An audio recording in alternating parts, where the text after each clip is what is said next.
പ്രിയരെ, ഇടവേളയില്ലാതെ ചിട്ടപ്പെടുത്തിയ നാടകമാകയാൽ മുന്നരങ്ങിലും പിന്നരങ്ങിലും പ്രവർത്തിച്ചവരെ ഒന്ന് പരിചയപ്പെടുത്തിക്കൊണ്ടേ. നാടകരചന GK ദാസ്. അവതരണ ഗാനം പിരപ്പങ്കോട് മുരളി. ഗാനങ്ങളും കവിതകളും വിഭു പിരപ്പങ്കോട്. സംഗീത സംവിധാനം ഉദയകുമാർ അഞ്ചൻ. Recording Reji Sreeram digital Karunagappally. പാടിയവർ ജോസ് സാഗർ, രാജീവ് കോടപ്പള്ളി, ശുഭാരത്ന, സൗമ്യ സനാതനൻ. സംഗീത നിയന്ത്രണം സുഭാഷ് പാലക്കാട്. ദീപസംവിധാനം പയ്യന്നൂർ മുരളി. ദീപവിധാനം ഷൺമുഖൻ നന്ദിയോട്. രംഗപടം വിജയൻ കടമ്പേരി. സഹായി സിവി കരുണാകുരൻ. രംഗമൊരുക്കുന്നവർ മോൺകുട്ടൻ ചെറിയൻകീഴ്, ഷിബു കല്ലറ, പ്രസാദ്. പരസ്യകല സുനിൽ പണിക്കർ. കേശാലങ്കാരൻ പ്രകാശ് ഫിക്സ് ചേർത്തല. സാങ്കേതിക ശില്പകല സുരേഷ് ദാവിജി. സാരഥി ജിതിൻ വിജയൻ. ക്രിയാത്മക നിർദ്ദേശങ്ങൾ മുരളീകൃഷ്ണ. കോറിയോഗ്രാഫി ബിനീഷ് കോരാണി. സഹസംവിധാനം വിജയൻ അയ്യപ്പാറ. കലാസംവിധാനവും സംവിധാന സഹായവും ബാബു അൻമോൻ. അവതരണം സംസ്കൃതി തിരുവനന്തപുരം. സാങ്കേതിക സഹായവും ഓഫീസ് നിർവഹണവും ദിലീപ് വേദിക. നിർമ്മാണം ദേവി തിലക. സംവിധാനം കണ്ണൂർ വാസൂട്ടി. വേഷമിടുന്നവർ കണ്ണൂർ വാസൂട്ടി, അപ്പി പി വിനോദ്, കരിമം സുരേഷ്, ഷാലു ലാസർ, സന്ദീപ്, ജസി മോഹൻ, ഷൈനി കോഴിക്കോട്. പ്രേക്ഷകരുടെ സജീവമായ ശ്രദ്ധയെ ക്ഷണിച്ചുകൊണ്ട് സംസ്കൃതി ആരംഭിക്കട്ടെ. ജീവിതപാഠം. ഏറെ പ്രിയപ്പെട്ടവരെ, ഇതൊരു ജീവിത നാടകമാണ്. അതുകൊണ്ട് തന്നെ നാടകീയത വളരെ കുറഞ്ഞിരിക്കും. നമ്മുടെ ചുറ്റുപാടുകളിൽ നടക്കുന്ന കഥയും കഥാപാത്രങ്ങളും മാത്രമുള്ള വെറും ഒരു സാധാരണ നാടകം. വ്യാഖ്യാനങ്ങളൊന്നുമില്ല. അവകാശവാദങ്ങൾ രണ്ടുണ്ട്.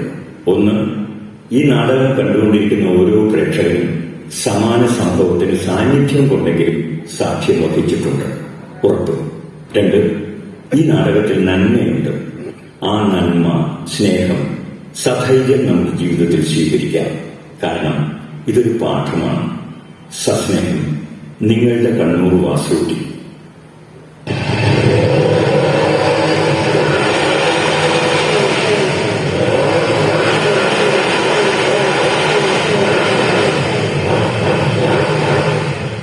ഒരിക്കലും എത്താതിരിക്കുന്നതിലും നല്ലതല്ലേ ഇത്തിരി വൈകിയായാലും എത്തുന്നത്. നിയമപാലകരുടെ അറിയിപ്പ്, സംസ്കൃതിയുടെ മുന്നറിയിപ്പ്.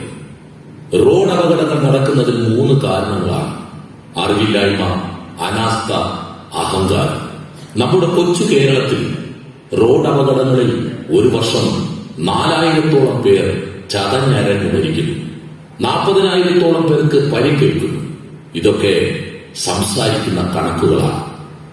ലോകമഹായുദ്ധങ്ങളിൽ മരിച്ചു വീഴുന്നതിനേക്കാളും മനുഷ്യ ജീവനുകൾ നിരത്തുകളിൽ പൊലിയുന്നു. മരിച്ചു ജീവിക്കുന്നവർ അതിലും എത്രയോ ഇരട്ടിയാണ്. കണ്ണുള്ളവർക്ക് കണ്ടിട്ട് പോകാൻ കഴിയില്ല, കാതുള്ളവർക്ക് കേട്ടിട്ട് പോകാൻ, നാവുള്ളവർക്ക് പറയാതിരിക്കാനും കഴിയില്ലല്ലോ. ഒരു ജീവനെയെങ്കിലും സംരക്ഷിക്കാൻ കഴിയണേ എന്ന പ്രാർത്ഥനയോടെ ജീവിത പാഠത്തിലേക്ക്.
നീ വല്ലാണ്ട് പറയാൻ ഞാൻ നല്ല പിട പടക്കും കേട്ടോ. എന്നെ കാണുമ്പോ ഞാൻ ഒത്തിരി ഊറ് വരാം.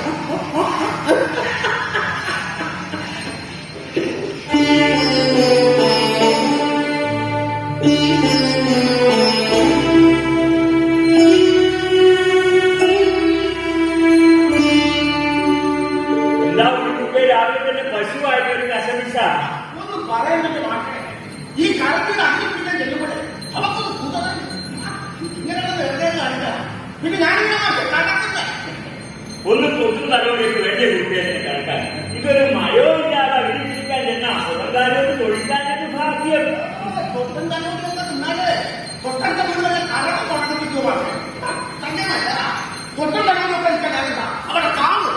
കുട്ടിനോട് വാദപ്രതിവാദം ഞാനില്ലേ ഞാൻ ചെറുതൊന്നും കറണ്ടിന്റെ കടക വച്ചു തുടങ്ങി അടുത്ത വാർത്തയൊക്കെ കുത്തി ഒപ്പിക്കുന്നു കേട്ടോ. കറണ്ടിക്ക് പാല് തീരെ കുറവാണെന്നു. അതുവഴി ടി വി അല്ലേ ശീലമേ പ്രായത്തിൻ്റെതായ പ്രശ്നം പാലിക്കുന്നതാണ്. ഈ നാട്ടിൽ തന്നെ കൊടുക്കുന്നത് വല്ല ശുചിയോ തെച്ചിയോ അതിന്റെ സമയമാവട്ടെ. കേൾക്കാൻ തുടങ്ങിയിട്ട് കാലം കുറയായി. മാഷേ പശുവിനാണെന്ന കാര്യം കാര്യമായിട്ട് പറഞ്ഞാണ്. കണ്ടോ കാലം വാങ്ങിയും ഞാൻ നോക്കിക്കോളാം. ആരും നോക്കുന്നൊന്ന് ഇരിക്കുകയാണ്. രണ്ട് പിള്ളേരായതിനു ശേഷം എന്റെ കാര്യം നേരമാണ് നോക്കാൻ പറ്റാത്ത ആളാണ് പശുക്കളെ നോക്കാൻ പോണത്. അതെന്താ മാഷേ മാഷിന്റെ കാര്യങ്ങൾ ഞാൻ നോക്കുന്നതെന്ന് തോന്നി തുടങ്ങിയത്. ഞാനൊരു തമാശ പറഞ്ഞാണ്. അപ്പൊ പശുവിനാട്ടിന് ആരും എല്ലാം അറിയാമായിരുന്നിട്ടാണ് എന്റെ ഒരുമാതിരി വീടിന്റെ ബാങ്ക് ലോണ്, രണ്ട് മക്കളുടെ പഠന ചെലവ്, ഇതിന്റെ വീട്ടുകാര്യങ്ങളിൽ കൃത്യമായി നടത്തുന്നുണ്ടോ? അത് ശരിയാ. നമുക്ക് സഹിക്കാം. ആ പലിശക്കാരൻ വാറിന് കെണിയും കൊടുക്കാൻ ആൾക്കുന്നായാലും 110 ആ പലിശ ശമ്പളം കിട്ടിയ 10 മാസത്തെ കണ്ടുപിടിച്ച് ആദ്യം അവന്റെ പലിശ എത്തിക്കും. അതെന്താ മാഷേ ഞാനവരുടെ വാടുണ്ടായിട്ട് നിങ്ങൾക്കൊരു കടവട പാടും. എന്താണെന്ന് ചോദിച്ചാൽ അവരൊക്കെ ബ്ലേഡ് പലിശക്കാരാ. എന്ത് ചെയ്യാൻ മടിക്കാത്തവർ അവരുടെ കയ്യിലൊക്കെ എന്തിനാ മാഷേ? എന്റെ ജ്യേഷ്ഠത്ത് സുജാതയുടെ മകളുടെ വിവാഹത്തിന് സ്ത്രീധനം കൊടുക്കാൻ പണം തികയാതെ വന്ന് വിവാഹം മുടങ്ങുന്നതായപ്പോ അവരിവിടെ വന്ന് അലമുറയിട്ട് കണ്ടത് ഇഷ്ടപ്പെട്ടെന്ന് മറന്നോ നീ? ഇപ്പൊ വിവാഹം കഴിഞ്ഞ് മകളും പ്രസവിച്ചു, മുതലില്ല, പലിശയില്ല. ഞാനൊന്ന് മറന്നുപോയി. എന്റെ നിന്റെയും കുടുംബക്കാരോടോ അത്യാവശ്യങ്ങൾ പറഞ്ഞ് കൈ നിൽക്കുമ്പോ കയ്യിലില്ലെങ്കിലും ഇല്ലെന്ന് പറയാൻ മനസ്സെടുക്കാറുണ്ട്. പൊറുത്തല്ലേ മാഷ്, അതിനുള്ള കാര്യം പറഞ്ഞപ്പോൾ ഞാൻ മറന്നിട്ടായിരിക്കും. നിന്നെ വിശ്വസിക്കാൻ പറഞ്ഞല്ല, ഞാൻ എന്റെ വിഷമം പറഞ്ഞു. അതിനൊരു കാര്യം ഈ പാലാർക്കും കൊടുക്കാനൊക്കെ കൊടുത്തിട്ട് എനിക്ക് പാലെടുക്കാത്തൊരു കട്ടല്ല ഇങ്ങനെ. അങ്ങനെ ഇപ്പൊ പാലെടുക്കാത്ത ചായ കുടിച്ച് മാറി സമ്പാദിക്കട്ടെ.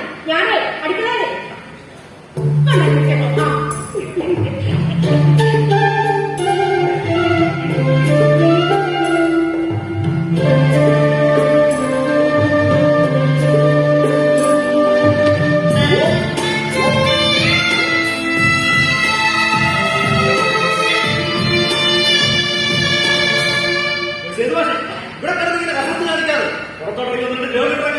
പിന്നെ ഇയാൾ ഉപദേശം കേട്ടിട്ട് വേണ്ടേ ഞാൻ വ്യായാമം ചെയ്യാൻ. എടാ രാവിലെ തന്നെ കൊടുത്തിട്ട് ഒരു ടച്ച് പണി കേട്ടാ ഇപ്പി കാണിക്കണം.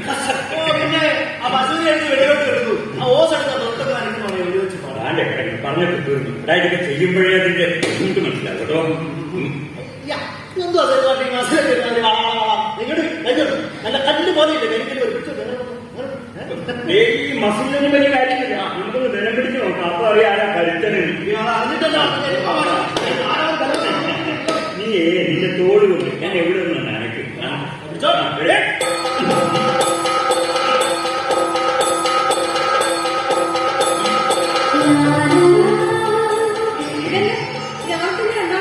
ഞങ്ങളിൽ ആരാണ് കരുത്തനെന്ന് അറിയണം. അതിനുള്ളൊരു ബലപരീക്ഷണമാണ്. മോളാണ് ഈ മത്സരത്തിന്റെ അച്ഛന്റെ പക്ഷത്തല്ല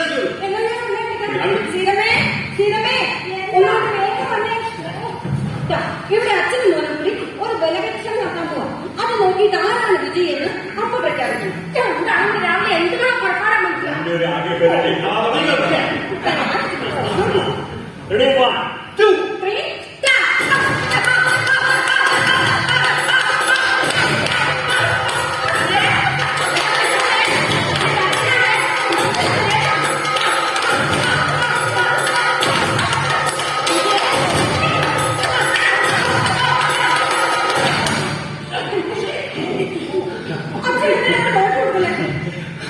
മക്കൾ ജയിച്ചു കാണുന്നതാണ് മാതാപിതാക്കൾക്ക് സന്തോഷം. അല്ലയോ ആ മോനെ നിന്റെ റിസൾട്ടിനറിയാം മികച്ച വിജയം നേടുവല്ലോ. ഞാൻ നല്ല ഭാഗമായിട്ട് ജയിച്ച ആ നിമിഷം തന്നെ എനിക്കൊരു സ്മാർട്ട് ഫോൺ വാങ്ങിച്ചാൽ 4G എല്ലാ വിഷയത്തിലും മികച്ച വിജയം നേടും. ഓക്കെ, നിങ്ങളെല്ലാവരും ആ മൊബൈൽ ഫോൺ വാങ്ങിക്കാനുള്ള പൈസ റെഡിയാക്കി വെച്ചു. ഒടുവിൽ വാക്ക് മാറ്റി അറിയാലോ, എന്റെ സ്വഭാവം മാറും.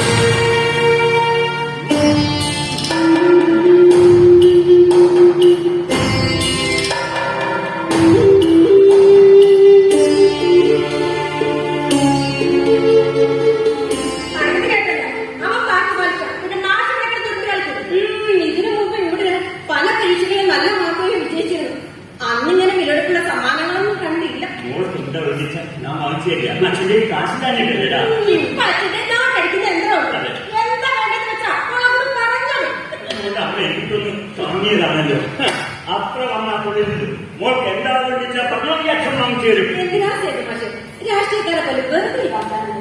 തോന്നി തുടങ്ങിയോ? പറയുന്ന വാക്കുകൾ പാലിക്കാത്തവരാണ് ഈ അച്ഛനും.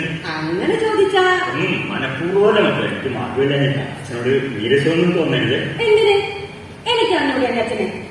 സമ്മാനങ്ങളല്ല ഈ നെഞ്ചിലെ സ്നേഹം അത് അങ്ങോട്ട് തന്നെ ചെല്ലുന്നത്. ഞങ്ങൾക്ക് അത് മതി സമ്മാനങ്ങൾക്ക്.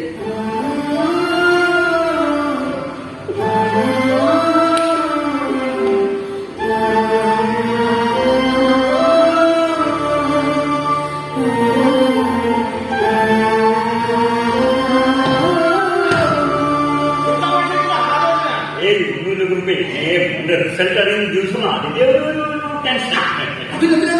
ടെൻഷൻ എന്റെ കണ്ടെണ്ണം പരീക്ഷ കഴിഞ്ഞ് അവരെന്ന് പറയുമ്പോൾ ഞാൻ കാര്യം വെക്കാം. മോളുടെ കാര്യത്തിൽ എനിക്കൊരു ടെൻഷൻ ഇല്ലായിരുന്നു. പക്ഷെ താങ്കളുടെ ചിലപ്പോൾ യുവമാനം ഉറപ്പികളായി രണ്ടു മക്കളെ കുഴപ്പം ഞാൻ അറിഞ്ഞിട്ടില്ല. അവരൊക്കെ അങ്ങോട്ടും പഠിപ്പിക്കുന്നു പഠിക്കും. നിങ്ങൾ ഭാഗ്യവാനല്ല. പശുവിനെ കറന്നിട്ടാണെങ്കിലും രണ്ടു മക്കളെ പഠിപ്പിച്ച് എഞ്ചിനീയർമാരാക്കിയില്ലേ? ഞാൻ മാത്രമല്ല പക്ഷേ എന്റെ പെൺമക്കൾ ഓരോ വീട്ടിൽ ഒഴിഞ്ഞു പോയാൽ മക്കളെ പഠിപ്പിക്കാൻ പാടാം. അതാണ് ഒരു കൈക്കപ്പോഴും ഒരു മറുപടി സഹായം. പഠിക്കാൻ നടത്ത് ഒരു പാട്ട് കളിച്ചിട്ട് അങ്ങനെ ചെയ്തോളാം. പിന്നെ വർത്താനം പറഞ്ഞു ഒരു സന്തോഷ വാർത്തയുണ്ട്. കറണ്ടിയെ കുറിച്ച് തന്നെ അങ്ങോട്ട് കൊണ്ടുപോകുന്നില്ല. പുതിയൊരു മൃഗഡോക്ടർ വന്നിട്ടുണ്ട്. അത് വളരെ നന്നായി. ഇനി അവളെ മറ്റ് ആശുപത്രി വരെ ചെല്ലണ്ടല്ലോ. സൈക്കോളജി ആയി. അങ്ങനെ ഒരു സൈക്കിളൊക്കെ സ്വന്തമായിട്ടുള്ള ആളാണ് കേൾക്കുന്നേ.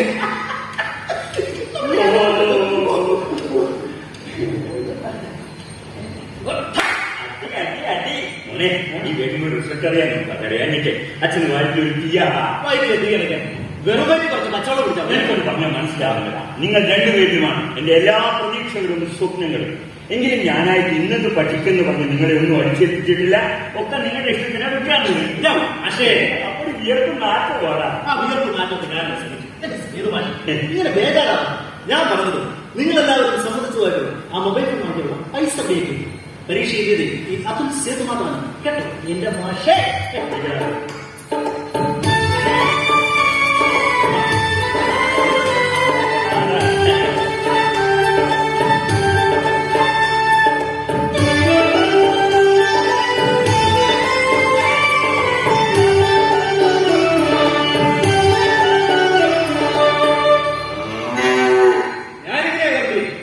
എന്തെങ്കിലും ഒന്ന് മനസ്സിൽ വിചാരിച്ചാൽ അത് പിന്നെ നടത്തി കിട്ടിയിട്ടേ.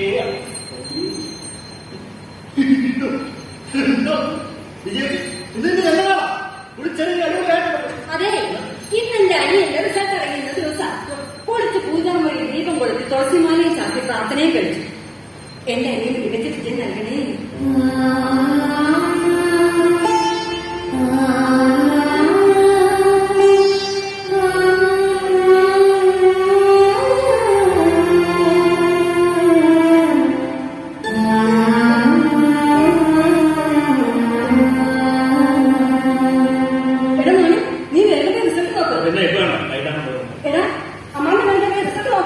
ചേച്ചി എത്രയൊക്കെ ഒരു ഭാവം റിസൾട്ട് ഇവിടെ തന്നെ നോക്കാനും ഇത് റിസൾട്ട് ജംഗ്ഷൻ വരെ പോണ്ട് ഒരു വൈകി വാങ്ങി തരാൻ പറഞ്ഞതാണ്. ഇതൊക്കെ നമുക്ക് പിന്നീട് ചർച്ച ചെയ്യാം. തൽക്കാലം എന്റെ പൊന്നും മുമ്പ് റിസൾട്ട് നോക്കണം. ഇത് അച്ഛന് ടെൻഷൻ പോയിട്ടില്ല. ചേച്ചി എന്താ ടെൻഷൻ? എന്തായാലും ജയിക്കും. എല്ലാം വന്ന കുട്ടികൾ ജയിക്കും. എടാ ചുമ്മാ ജയിച്ചാ പോരാ, നല്ല മാർക്ക് വാങ്ങി ജയിക്കണം. അതൊക്കെ ജയിച്ചോളാം. അല്ല മോനിക്ക് റിസൾട്ട് ഞാൻ പോയില്ലേ? അച്ഛാ ദൈവം കള്ളം വെച്ചിരിക്കാം. അല്ല അങ്ങനെ ഇവിടെ ഞാൻ വരാം. പത്ത് വർഷമല്ലേ ഞാൻ വരുന്നേ?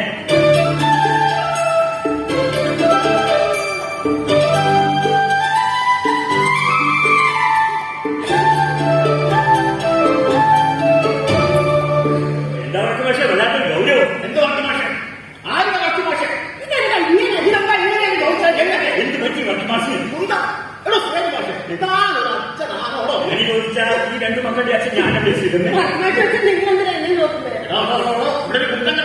എങ്ങാണ്ട് ഏതാണ്ടൊക്കെ പഠിക്കാൻ പോയിട്ട് റിസൾട്ട് വേണ്ട ദിവസമല്ലയോ താങ്കൾ നോക്കിയാണോ? ഞങ്ങൾ നോക്കാൻ ഇറങ്ങുകയായിരുന്നു. ഇനി എന്നാ നോക്കാനാണോ? പക്ഷേ ഇനി നോക്കിയാൽ പോലെ താനെങ്ങനെ ഉണ്ടാക്കണ്ട, ഞാനൊക്കെ ഉണ്ടാക്കി. ജയിച്ചു എടുത്തുവാ പുലി എത്തണ പോലെ ജയിച്ചോന്നായിരിക്കും. വേറെ ചെയ്യുന്നില്ല. ഫുൾ എ പ്ലസ്, അത് ഫുൾ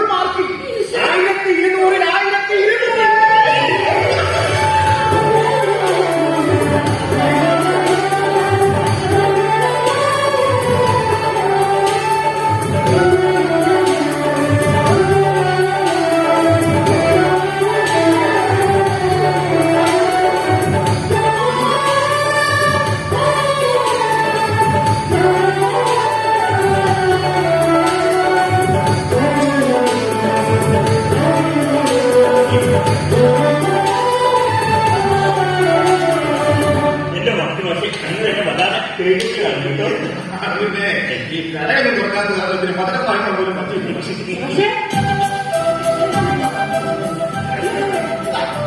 ഈ പറഞ്ഞിട്ടുണ്ടെന്ന് പിന്നെന്തിന് കാലബന്ധം ഷുഗറാണെങ്കിലും ഓരത്തെ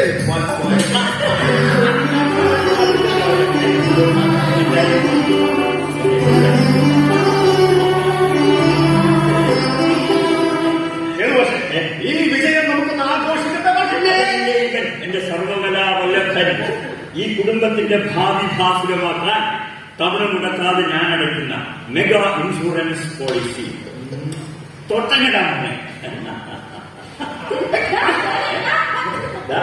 മോനെ അതിലേ സ്നേഹകലശത്തിൽ പോരി നിറയ്ക്കുന്ന മോഹത്തിൻ തെളിനീരു തൂകി നമ്മൾ ഈ തിരുമുറ്റത്ത് നട്ടു നനയ്ക്കുന്ന കൃഷ്ണ തുളസിയാണീ കുടുംബം.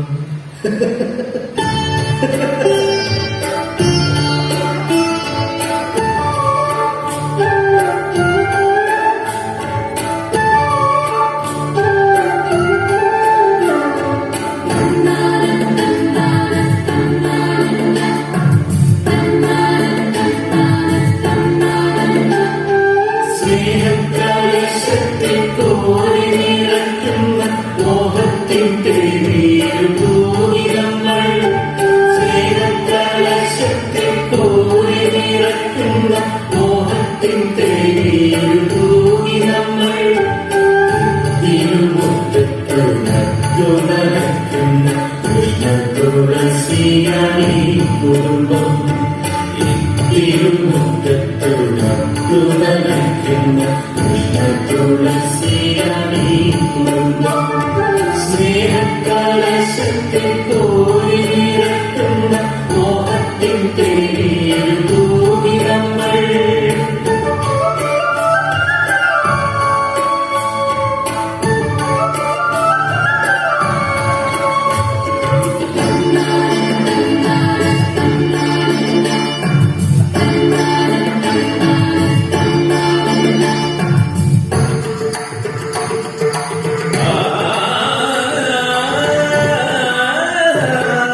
ചൊരു വെള്ളപ്പൂവിയും ശേഖരം മാമോചിക്കണകണ്ട് മനസ്സു കൊടുക്കേണ്ട പാലക്കരി കണ്ടിട്ടാ മയിലാട്ടത് മാറണ്ട ഞാൻ എന്റെ സ്വപ്നത്തിൽ വിത്തൊന്നു മുളപ്പിച്ച് 100,000 ഇലകൾ വന്നതു വന്മരമാകുന്നേ ആമരനീമര 1000 നിലച്ചൂരി പൂക്കാവടി കാലം തുള്ളി പൂത്തിരയാടുന്നേ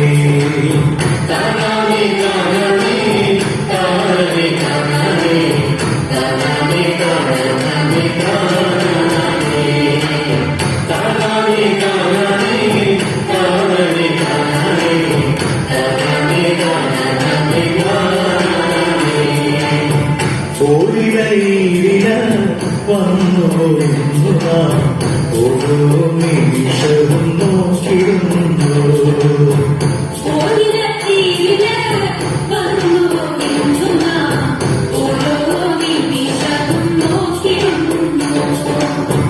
വേനലും മാറിയും കാറ്റുമെടുക്കാതെ കാവലിക്കുന്നു രാപ്പകലിൽ വേനലും മാറിയും കാറ്റുമെടുക്കാതെ കാവലിക്കുന്നു രാപ്പകലിൽ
സ്വപ്നവൃന്ദാവനം ഒന്നു കഴുകണം മക്കളെന്നും.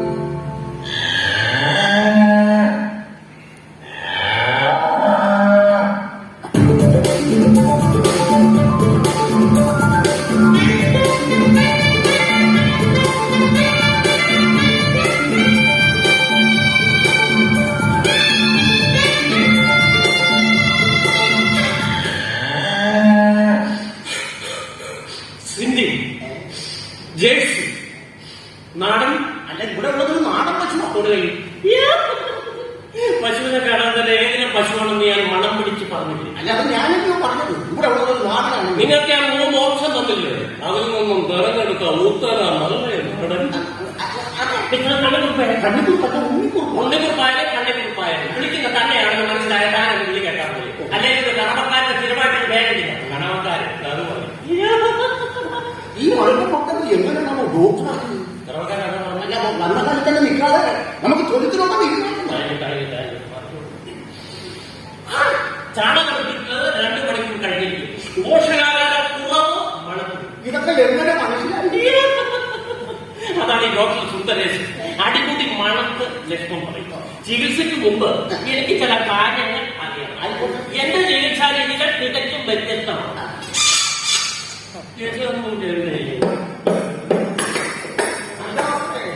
തൊഴുത്തിനെന്താ പകല്? നല്ല കഥകളുള്ള കണക്കാണ്. ആനിമൽ സൈക്കോളജിയെ കുറിച്ച് കേട്ടിട്ടുണ്ടോ? കേട്ടു, പക്ഷെ ഒന്നും മനസ്സിലായി. ചുമ്മാല്ല ബാധ്യതയാണ്. ഒരു കണക്കാരൻ എല്ലാം ഒന്നും അറിഞ്ഞിരിക്കണമെന്നില്ല. അതെ, ഈ പശുവിന്റെ മെനു എങ്ങനെയാണ്? അപ്പൊ പശു മെനു ഒക്കെ ഇവിടെ പശുവിന്റെ മെനു എന്ന് പറഞ്ഞാൽ, അതായത് പ്രായപൂർത്തിയായ ഒരു പശുവിനെ സംബന്ധിച്ചിടത്തോളം അത് ഇത് നമ്മുടെ കറണ്ടിയെ കുത്തിവെക്കാൻ പുതിയ ലോകം. എന്തായാലും മാഷിപ്പ വന്ന് നന്നായി. അല്ല, പക്ഷേ ഈ പശുവിനൊക്കെ മെനു പശുവിനും മെനു ഉണ്ടോ? മാഷിന് പോയി പറഞ്ഞിട്ടില്ല പശുവിന് ഇതൊക്കെ ഉണ്ടോ? ഞാൻ പറയുന്ന മെനു എന്താ, നിങ്ങൾ കേൾക്കുന്ന മെനു എന്താ? ഞാൻ ചോദിക്കുന്ന പശുവിന് കൊടുക്കുന്ന ഭക്ഷണകാര്യത്തെ കുറിച്ചാണ്. അത് തന്നെ ഞാനും പറഞ്ഞത്. പശുവിന് എന്തിനാ മെനു? പശുവിന് കച്ചി പില്ല് പിന്നാശം അത് പോരെന്നാണ് ഞാൻ പറഞ്ഞത്. ഞാൻ ചികിത്സിക്കുന്ന പശുക്കൾക്ക് ഞാൻ തയ്യാറാക്കുന്ന മെനു അനുസരിച്ച് വേണം ഭക്ഷണം കൊടുക്കാൻ. ആട്ടെ, നിങ്ങൾ ഈ പശുവിന് പാല് കൊടുക്കാറുണ്ടോ? പശുവിന് പാല് കൊടുക്കാൻ എന്താ? കുഞ്ഞുവർക്കി സ്കൂൾ മാഷ്. നമസ്കാരം. ഈ കുഞ്ഞു വർക്കി പാല് കുടിക്കാറുണ്ടോ? വർക്കി കുഞ്ഞായിരുന്നപ്പോ സ്ഥിരമായിട്ട് പാല് കുടിക്കാറുണ്ട്. ഇപ്പൊ വല്ലപ്പോഴൊക്കെ ഡബിൾ പോയിന്റ് മിസ്റ്റർ കുറുപ്പ് കുടിക്കാറുണ്ടോ? പിന്നെന്താ, പശുവിന് പാല് കുടിച്ചാൽ അതിനെ കറന്നെടുത്ത് നമ്മൾ മടമടാന്ന് മാറ്റുമ്പോൾ ആ പാല് വരുന്ന പശുവിനെ പാല് കാച്ചി കൊടുക്കാൻ പശുവിന് പാല് പശുവിനല്ല പാലാണ്. അല്ലൊരു പൂച്ച. ഇവിടെ പശുവും മനുഷ്യനും തമ്മിൽ എന്താ വ്യത്യാസം? അമ്മപ്പാൽ കഴിഞ്ഞാൽ പിന്നെ നമ്മൾ കുടിക്കുന്നത് പശുവിൻ പാലുണ്ട്. പറഞ്ഞതുപോലെ ശരിയുണ്ട്. ഇന്നലെ ഞാൻ പാല് കുടിച്ചായിരുന്നു. ഇനി മുതൽ ഈ പശു ഗർഭിണിയായി പ്രസവിക്കുന്നത് വരെ ഇതിനെ സംബന്ധിച്ച എല്ലാ കാര്യങ്ങളും എന്റെ നിലനിർത്തുന്നത്. റോബിക്ക് വേണ്ട എന്താ വെച്ചാൽ കൊടുക്കാം. ആയിക്കോട്ടെ. അത് കുട്ടിമാറ്റി ശരി പക്ഷെ എനിക്ക് കാലം കാത്തുവെച്ച നിധികുമ്പ് അതിന്റെ ആർക്കും അസുഖം? ഇത് നമ്മുടെ പശുവിന്റെ അതെ, ഞാൻ ഡോക്ടർ സുന്ദരേശ്. സദാചാരവാദികളായി ഇങ്ങോട്ട് വന്നാൽ കുട്ടിയിൽ നിന്ന് പല ലക്ഷ്യം മറച്ചു വെക്കുന്നു.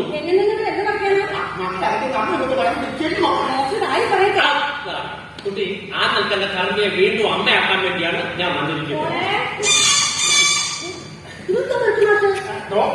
നമ്മുടെ ഉണ്ണിക്കുറിപ്പ് കലക്കിന് കുട്ടികൾപ്പിക്കാൻ കൊടുക്കുന്ന പുതിയ ഡോക്ടറാണ്. ഈ കുട്ടിയുടെ അമ്മയായിരുന്നു. അല്ല, എന്റെ മകളാണ്. മിസ്റ്റർ കുറുപ്പന്റെ നെറ്റിയിലേക്ക് കുറിച്ച് നോക്കൂ, മാഷിന്റെ കവളുകളിലേക്ക് നോക്കുക.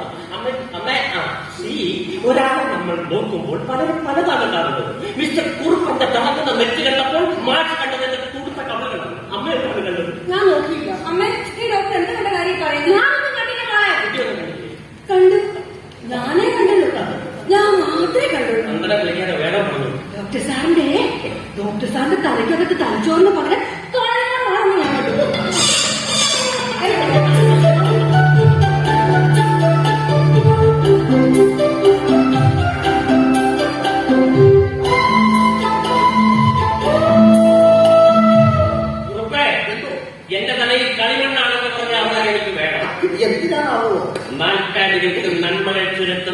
സുന്ദരേശനൊപ്പം ജീവിക്കാൻ. നല്ലൊരു സ്വപ്നമൊക്കെ കൊള്ളാം. പക്ഷെ ഇവിടുത്തെ മാഷെന്ന് പറഞ്ഞു എനിക്കറിയാം. ആരെന്ന് പറഞ്ഞാലും എനിക്ക് അവളെ വേണം. അതിനുവേണ്ടി ഞാൻ എന്ത് ചെയ്യും? ഏത് ഹീനന്മാർക്കും ആയിക്കോട്ടെ, കാര്യം തോന്നുന്നു. അതൊക്കെ പെട്ടിയെടുത്തോ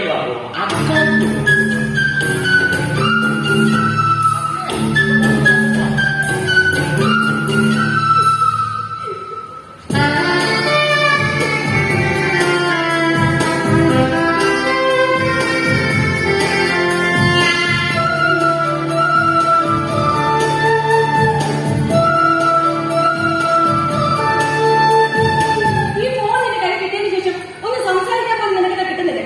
എത്ര ദിവസമായി നീ അത് മിണ്ടിയിട്ട്? ഞാൻ പറഞ്ഞെന്തെങ്കിലും നീ കേട്ടോ? എടാ, നീ കേട്ടോ? ഈ ഫോൺ കിട്ടിയതിന് ശേഷം നിനക്ക് ഭയങ്കര ഗമേ. അസൂയപ്പെടുന്ന കാര്യമില്ല. അയ്യടാ, പിന്നെ ഞാനൊന്നും അസൂയപ്പെടുന്നത്. ആ ഇതുപോലെ ഫോൺ കിട്ടിയാൽ കൊള്ളാൻ തോന്നുന്നുണ്ട്. ഞാൻ പറഞ്ഞ എന്റെ അച്ഛൻ എനിക്ക് എപ്പോഴേ ഫോൺ വാങ്ങി തന്നെ. അച്ഛൻ ഈ ഒരു ഫോൺ വാങ്ങിക്കെടുക്കാൻ തന്നെ ഞാൻ അറിയോ? ഞാൻ പറഞ്ഞ എന്റെ അച്ഛൻ എനിക്ക് ഫോൺ വാങ്ങിച്ചു തരും. പറ്റണ്ടോ? 50 രൂപ പറ്റും. 5000 ഒരാഴ്ച ചേച്ചി ഫോൺ എടുക്കുവാണെങ്കിൽ ഞാൻ 5000 രൂപ, ഇല്ലെങ്കിൽ ചേച്ചി എനിക്ക് 5000 രൂപ സമ്മതിച്ച. ശരി, സമ്മതിച്ചു. പറ്റെങ്കിൽ പറ്റും. 5000 5000. അച്ഛാ, എനിക്ക് ഇതുപോലെ മൊബൈൽ ഫോൺ വേണം. ഞാൻ അവന് വെട്ടി വെച്ചിരിക്കാം. അച്ഛാ, എനിക്ക് ഫോൺ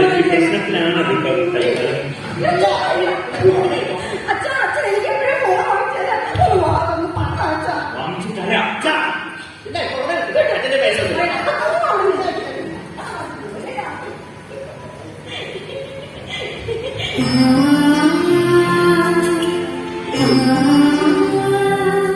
ഹലോ, അതേ കൊടുക്ക്. മതി, ഇത്രയും മതി. ഇനി ഇവിടെ സെന്റ് അടിച്ചിരിക്കണ്ട കേട്ടോ. എനിക്ക് എന്തിനാച്ചാ പോലും ഞങ്ങൾ തന്നെ കൽപ്പിക്കാൻ വേണ്ടി കൊണ്ടുവല്ലേ.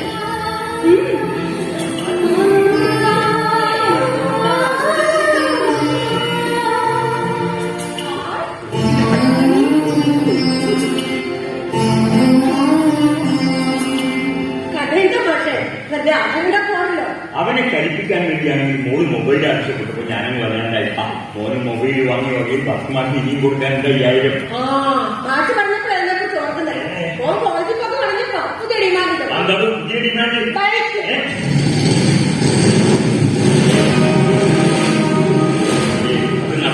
നടക്കില്ല. അതങ്ങനെ സീരിയസ് ആയിട്ടില്ല. എന്നാലും ലക്ഷണം കണ്ടിട്ട് വേണ്ട, നീ കേട്ട ഭാവം എടുക്കണ്ട. ഞാൻ കളിക്കില്ല.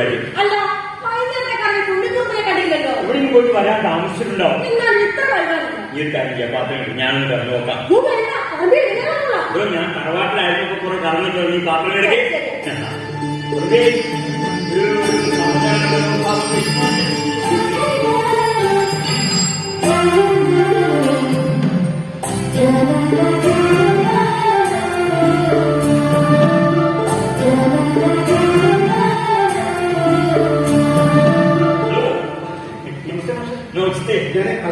അച്ഛനും പറ്റിയത് പെട്ടെന്ന് പനി എന്നോട് പറയാനില്ല. പക്ഷെ ഞാൻ നന്നായി.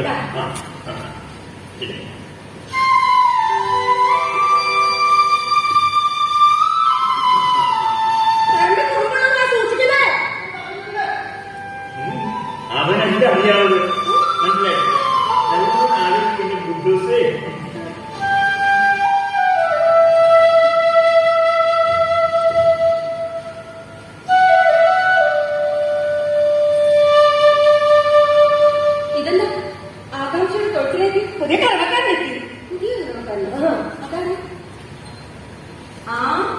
ഇത് കുടുംബങ്ങൾ മനെ കണ്ണക്കല്ലേ ആൾ എന്തിനു കഴിയെത്തിയേ ഓണാകെ പാടിപ്പോയി. ഞങ്ങൾക്ക് ഒരുപാട് നാളായി. അല്ല, കണ്ണപ്പടി മുമ്പിൽ കറങ്ങി അനുസരണ നിൽക്കുന്ന കണ്ടപ്പോ അതിന്റെ ഓരോ മനുഷ്യനും അവന്റെ ചുറ്റും ഒരു പ്രത്യേക എനർജി വരയിക്കും. നമ്മൾ ഏത് രീതിയിൽ സമീപിക്കുമ്പോൾ നമ്മുടെ മനോഭാവത്തിനനുസരിച്ച് അത് മാറ്റമുണ്ടാകും. എനിക്കൊന്നും നല്ല എനർജി പുറപ്പെടുന്നുണ്ടാവാം. കാരണം ശാന്തമായി പോകും. മോൻ എഞ്ചിനീയർ ഓർക്കില്ല. ഞാൻ എഞ്ചിനീയറായത് പാവന്റെ അച്ഛനും ഏറെ കഷ്ടപ്പെട്ടിട്ടാണ്. പിന്നെ ഈ ഭാഗത്തോട്ടൊന്നും അവർക്ക് ഉണ്ടെങ്കിലേ ഉള്ളൂ. ഞാൻ വളരെ മുമ്പ് തന്നെ അച്ഛനെ സഹായിക്കാറുണ്ട്. കേട്ടോടി, മാതാപിതാക്കളുടെ കഷ്ടപ്പാടുകൾ മനസ്സിലാക്കാനും അവരെ സഹായിക്കാനുള്ള ഈ നല്ല മനസ്സിന് എങ്ങനെ സംവിധാനം നൽകില്ല. ഞങ്ങൾ ചെയ്യുന്ന ഒരു വലിയ കാര്യമായി കരുതണ്ട പോയി. അതൊക്കെ ഞങ്ങളുടെ കടമ, ഉത്തരവാദിത്വം. ഞങ്ങളെ കൂടെ ഭാവി സുരക്ഷിത മാത്രം വേണ്ടിയുള്ളതാണ്. എന്നിട്ട് ഞാൻ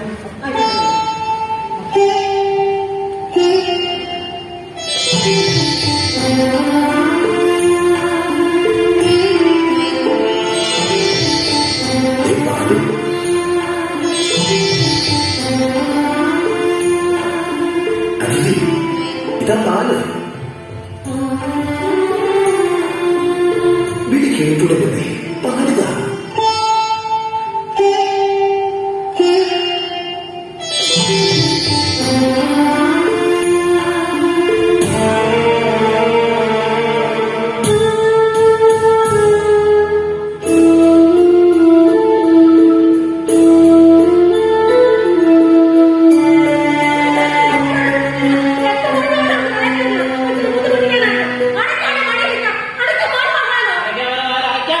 എന്റെ മോനെ എന്താ പറഞ്ഞാൽ നിന്റെ സംഘം ചെയ്താൽ സ്കൂട്ടർ വാങ്ങാൻ പറ്റില്ല. സ്കൂട്ടറല്ലേ ബൈക്ക്. ആ ബൈക്ക്.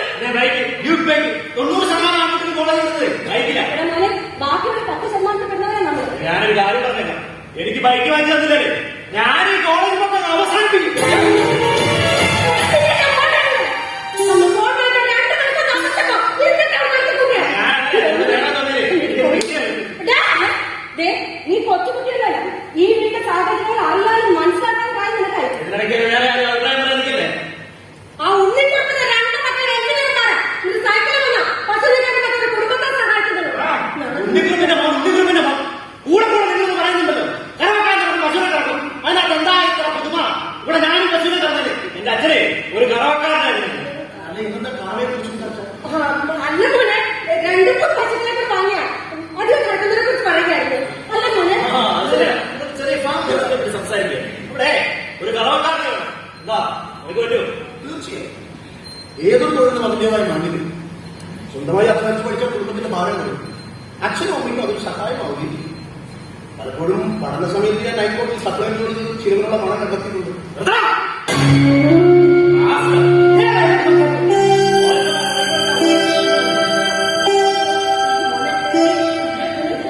അത് പിന്നെ കണ്ടിട്ട് ബൈക്ക് വേണമെന്ന് കണ്ടിട്ട് വല്ലാത്തൊരു പോറ് കൂടിലായിരുന്നു. അതെ, ഒന്നും തോന്നരുത്. ഒന്നുമില്ലെന്നേ. കടമ കഴിഞ്ഞ് വീട്ടിലെത്തിയപ്പോൾ ഒരു സന്തോഷ വാർത്ത കാത്തിരിക്കുണ്ടായി. എനിക്ക് ക്യാമ്പസിന്റെ കൂടെ ഒരു കമ്പനിയിൽ ജോലി ശരിയായിട്ടുണ്ട്. ഇന്ന് രാത്രി തന്നെ ഡൽഹിക്ക് പോകണം. അവിടെ ചെറുതായി ഏത് കമ്പനിയിലാണ് നിയമനമൊക്കെ അറിയാൻ. അപ്പൊ അച്ഛൻ പറഞ്ഞു, മാഷിന്റെ വീട്ടിൽ മാത്രമേ ഇപ്പോൾ താല്പര്യം. അച്ഛൻ വന്നില്ലേ? മാഷ് വരുമ്പോ ഞാൻ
എന്തിനാ ഒളിഞ്ഞു നോക്കും? ഞാൻ ഈ വീട്ടിലെ മരുമകൻ.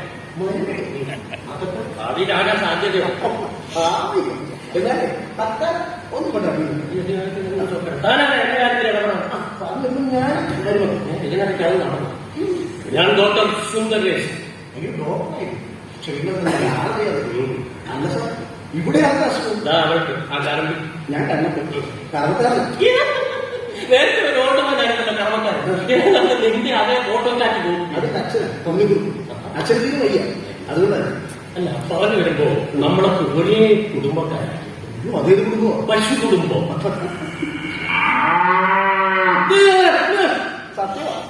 സാറിനെ കാണിച്ചു വിളിക്കും. ഞാൻ സ്വീകരിക്കുന്നത് എന്നെ വിളിക്കുന്നതല്ല. എന്റെ ചികിത്സ അവർക്ക് ഇഷ്ടപ്പെട്ടു എന്നുള്ളത് മറ്റു പശുക്കളെ വിളിച്ചറിയിക്കുന്നതാണ്. ഞാൻ അതിൽ അഭിമാനിക്കും. ഞാനൊരു ആനിമൽ സൈക്കോളജിസ്റ്റ്. പക്ഷിമൃഗാദികളുടെ മനസ്സ് പഠിക്കുന്ന. സാറ് പെട്ടെന്ന് തൊഴിലിനൊപ്പം വന്നിട്ടില്ലേ? എനിക്ക് പെട്ടെന്ന് പോകാറുണ്ട്. സാറ് കൂടെ വന്ന് പശുവിനെ നോക്കാനോ ആ കുട്ടിയെ നോക്കാനോ? ഇവരൊരു കുട്ടി കണ്ടുകൊണ്ടിരിക്കുമ്പോ ഏത് ഡോക്ടറാണ് അപ്പൊ കുട്ടിയെ നോക്കാതെ പശു കുട്ടി കുട്ടി എന്ത് ചെയ്യുന്നു? ഞാന് ഇപ്പൊ ഒന്നും ചെയ്യുന്നില്ല, ഇവിടെ നിൽക്കുന്നു. അല്ല, എന്ത് പഠിക്കുന്നു? കുട്ടി പഠിക്കുന്നില്ല.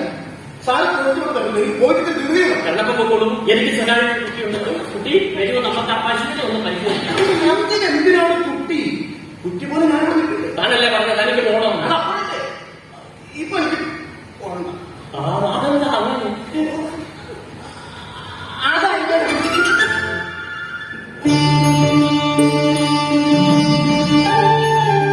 കണ്ടപ്പോ പശു പാല് വെക്കുമ്പോഴേ അറിയാം ചെറിയ ശുദ്ധീകരിക്കില്ല.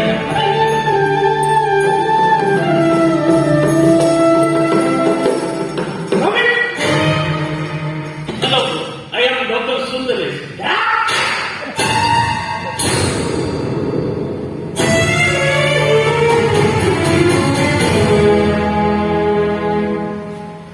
അറിഞ്ഞില്ല,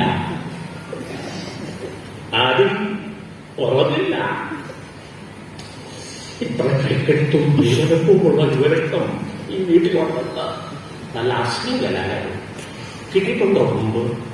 ഭാഗ്യമാണ്, ഇനി കിട്ടിക്കോളും. ഭാവങ്ങൾ നോമ്പോവാണ്. കണ്ണപ്പനുണ്ടോ ആ വഴിക്ക്? മാർഗം കണ്ടാണെങ്കിൽ ലക്ഷ്യം ഒന്നാണല്ലോ, വരിക.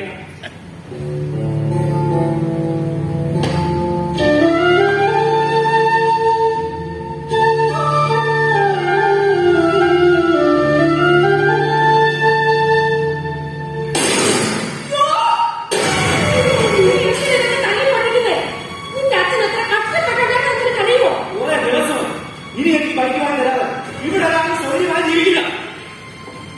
നീ ആഹാരം കഴിക്കോ? അതിനോട് എന്താ പറയുന്നത്? എനിക്ക് വേണം പറഞ്ഞത്. ഞാൻ പറയുന്നത് നീ കേട്ടോ? മോനെ പോകുന്നു. പ്രാണാണ്. നീ ഇതെല്ലാം ഇങ്ങനെ നശിപ്പിക്കുന്നേ.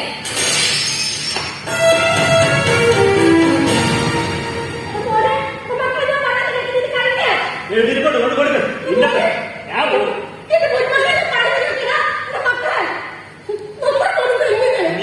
നീ ഒരിക്കലും അവനെടുക്കുന്ന നിർബന്ധങ്ങളൊക്കെ അപ്പൊ സാധിച്ചോട്ടതിന്റെ ഫലം അനുഭവിച്ചോ?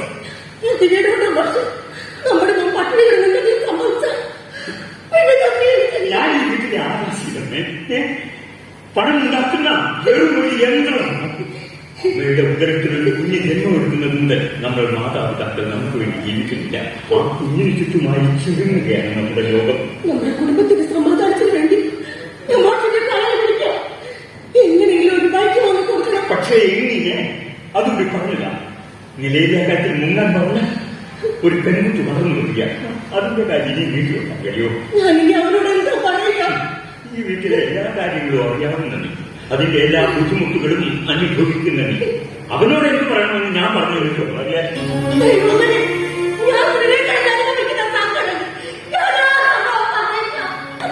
ചിലവരെ മതിയാക്ക്. ഈ സ്വയം നെറ്റി കൂടി തല്ലി പൊട്ടിച്ചാൽ അതിന് ചികിത്സിക്കാൻ ഞാൻ വേറെ കടം വാങ്ങി.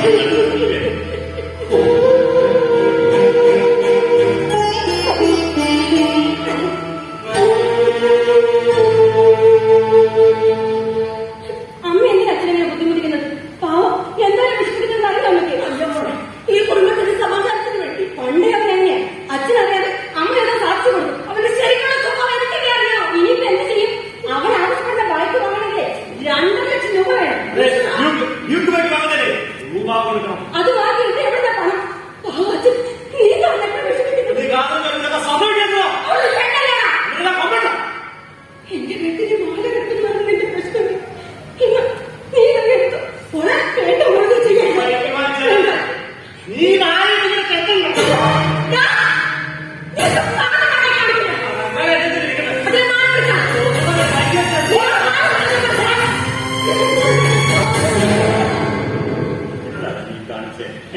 ഇത്രക്ക് തലണ്ടാണ് ഇങ്ങോട്ട് മാറും.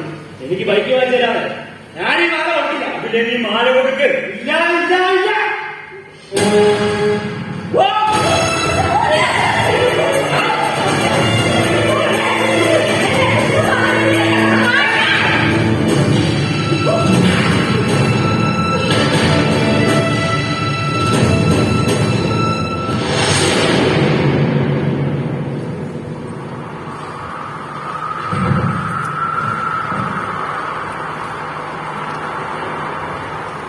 Thank you.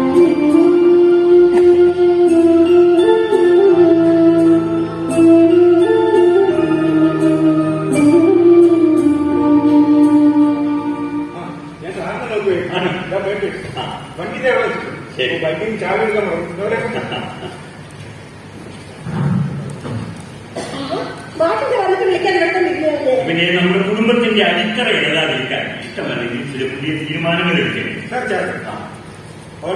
Thank you. അന്ന് നീ എന്നോടെന്താ പറഞ്ഞേ, മക്കളെ സ്നേഹിക്കുന്നു എന്ന് പറഞ്ഞാൽ മാത്രം പോരാ, അവരാവശ്യപ്പെടുന്നത് വാങ്ങിച്ചു കൊടുക്കണമെന്ന്. പക്ഷെ അതിനെ കണ്ടെടുത്ത് ശരിക്കും ശരിയാണോ? അച്ഛൻ മകനെ സ്നേഹിക്കുന്നു എന്ന് ബോധ്യപ്പെടുത്താൻ, എനിക്ക് എന്റെ പൊന്നുമോനോടുള്ള സ്നേഹം പ്രകടമാക്കാൻ ഞാൻ അവൻ ആവശ്യപ്പെട്ട ഡ്യൂക്ക് ബൈക്ക് തന്നെ വാങ്ങി. മക്കളെ വിളിക്കണോ അച്ഛന്റെ സ്നേഹ സമ്മാനം ഏറ്റുവാങ്ങാൻ.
അതെ, ലൈസൻസ് ഇല്ലാത്തതാണ് ദൂരെ എങ്ങും പോകരുത്. സംഭവിച്ചു. നീ വണ്ടി വിളിക്കുമ്പോ ഞാൻ അത് പറയും.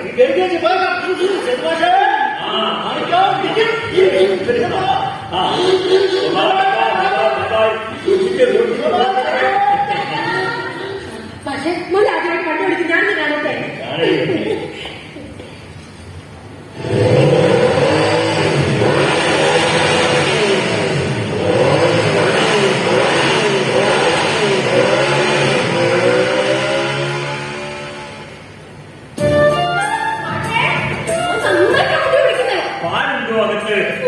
ഇന്നിത്തിരി മധുരമാവാ അയൽക്കാർക്ക് കൂടി.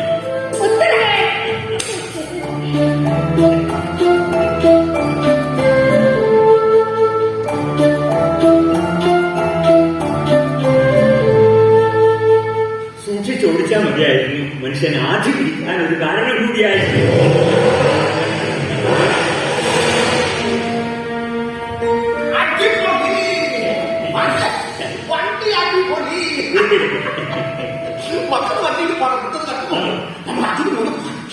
അതെ, കുട്ടന്റെ കണ്ടുകിട്ടനായിരിക്കും. ഓ, ഞാനിതൊന്നും മറന്നു. നമ്മുടെ കണ്ണപ്പന് ജോലിക്കാരിയൊക്കെ എന്തായി? അത് വളരെ നന്നായി.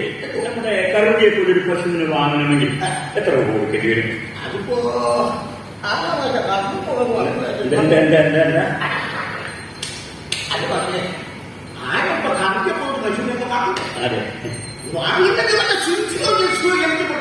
അതെ അതെ, അല്ല, നമ്മുടെ കറുതി ഇപ്പോൾ കൊടുത്താൽ ഏകദേശം എത്ര രൂപ ഒഴിച്ചു? കറണ്ടിയൊന്നും ആരും വാങ്ങിച്ചില്ല. ആണോ? ഇനി വല്ല പറ്റുമോ?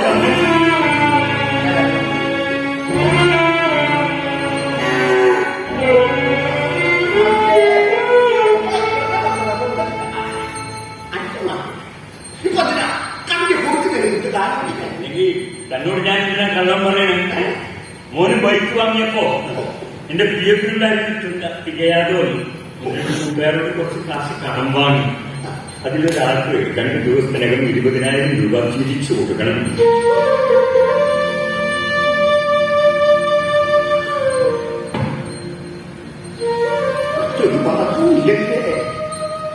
ഇവിടെ വിൽക്കുന്നതിനെ കുറിച്ച് മാറ്റി ചിന്തിക്കുന്നു എനിക്കറിയാം.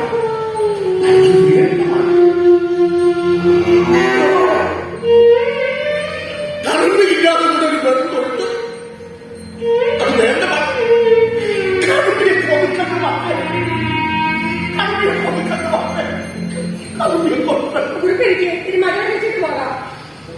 എന്റെ സീതപ്പോ അതൊക്കെ തന്നെ പറയുന്നു.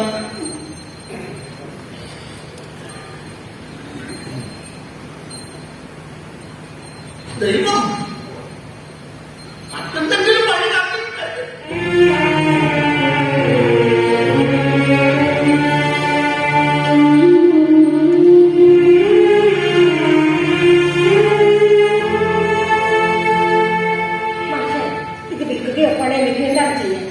നീ എന്തായി കാണിക്കുന്നേ? പിന്നെ ബാലമൊക്കെ പറഞ്ഞ സമയത്ത് പണം കൊടുക്കണ്ടേ? അതും തന്റെ കെട്ടിടാരി പണി വെച്ചിട്ടുണ്ട്. എന്റെ കണ്ണങ്ങൾ വിട്ടാൽ മറ്റെന്തെങ്കിലും മാർഗം ഉണ്ടായിരുന്നെങ്കിൽ മറ്റു കറണ്ട് വെക്കുന്നതിനെ കുറിച്ച് ചിന്തിക്കില്ലെന്ന് എനിക്കറിയാം. അതോ മറ്റൊരു മാർഗമില്ലാതെ വരുമ്പോ പൊട്ടിച്ചെടുക്കേണ്ടതല്ല താലിമാല. ഭർത്താവിന്റെ മരണശേഷം മാത്രം കഴുത്തിൽ നിന്നും വേർപെടുത്തേണ്ടത് ഈശ്വര മുദ്രയായിട്ട്.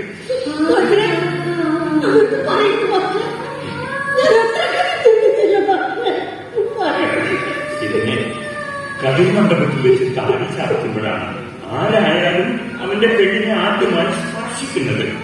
ആ സമയത്ത് അവർ പുറത്തേക്ക് വിടുന്ന ചില ചുടുനിശ്വാസങ്ങളുണ്ട്. ദൈവം മണ്ണിൽ നിന്നും മനുഷ്യരൂപം സൃഷ്ടിച്ചു തന്റെ വിശ്വാസം കൊണ്ട് ആ രൂപത്തിന് ജീവൻ കൊടുത്തതുപോലെ അവിടെ ഒരു കുടുംബത്തിന് ജീവൻ വയ്ക്കുകയാണ്. ആ കുടുംബ ഭദ്രതയുടെ താക്കോലാണ് ഈ താലിമാല. ഇതൊന്നും ഓർക്കാതെയാണെങ്കിലും എന്റെ പെണ്ണിന് ഉള്ളി നീക്കിയപ്പോ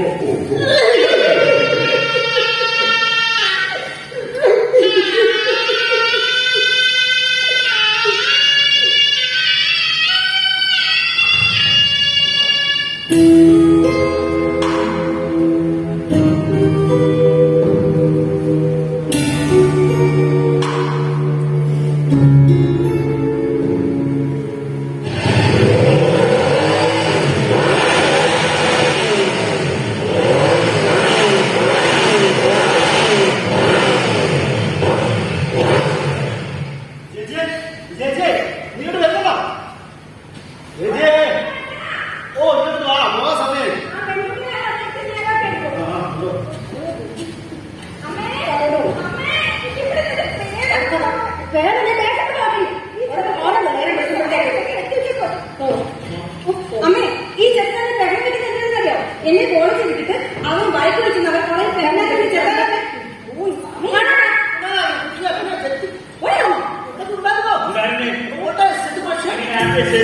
മോനെ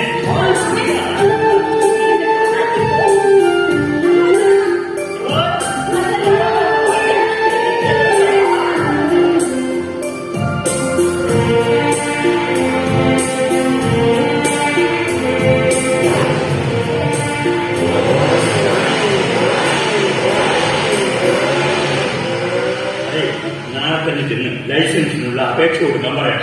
അതിനുള്ള കാശ് ഞാൻ അന്വേഷണം പുറത്തുവച്ചിട്ടുണ്ട്.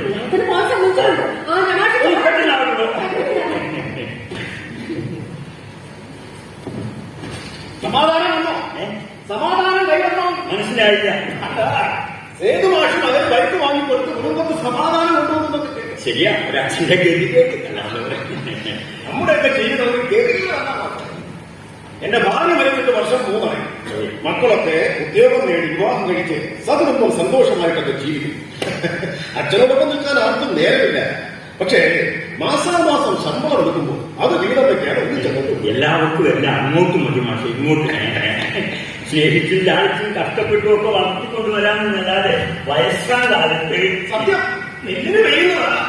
ഈ പ്രകൃതിയും മനുഷ്യ ജീവിതവും ഏതാണ്ട് ഒരുപോലെയാണ്. അടുത്ത നിമിഷം എന്ത് സംഭവിക്കുമെന്ന് നമുക്ക് ആർക്കും പ്രവചിക്കാൻ കഴിയില്ല. പക്ഷേ അതിലിപ്പോ നന്നായിട്ട് ബൈക്ക് കൊടുക്കുന്നു. പക്ഷെ വേഗത അല്പം കൂടുതലാണ്. ഒന്ന് പറഞ്ഞേ, വേഗത അല്പം അതേ സ്പീഡ്. നമ്മുടെ മോനെ അമിത വേഗതയിലെ വണ്ടി ഓടിക്കുന്നതാണ്. ഈ റോഡ് അപകടങ്ങളിൽ 90% അമിത വേഗതയും അശ്രദ്ധയും കൊണ്ടാണ് ഉണ്ടാകുന്നത്. ട്രാഫിക് പോലീസോ റോഡ് അപകടങ്ങളുടെ കണക്ക് പറയാം. അല്ല, ഈ വണ്ടി ഓടിക്കുന്നവരുടെ ശ്രദ്ധയില്ലായ്മയാണ് പല അപകടങ്ങൾക്ക് കാരണം. സൂക്ഷിച്ചാൽ ദുഃഖിക്കണ്ട, അതാരായാലും. ആദ്യമാണ് കടലെന്ന് ഇവിടത്തിലെ ഭാഷ കടപിടിക്കുന്നത്. എവിടെയെങ്കിലും എന്തെങ്കിലും സംഭവിച്ചിട്ട് നമ്മൾ എന്തിനാ വേദനാക്കപ്പെടുന്നു? നമ്മുടെ മോൻ നല്ല ശ്രദ്ധയുള്ളവർ, നല്ല സൂക്ഷ്മതയും അല്ലേ മോക്കെ? മാറ്റി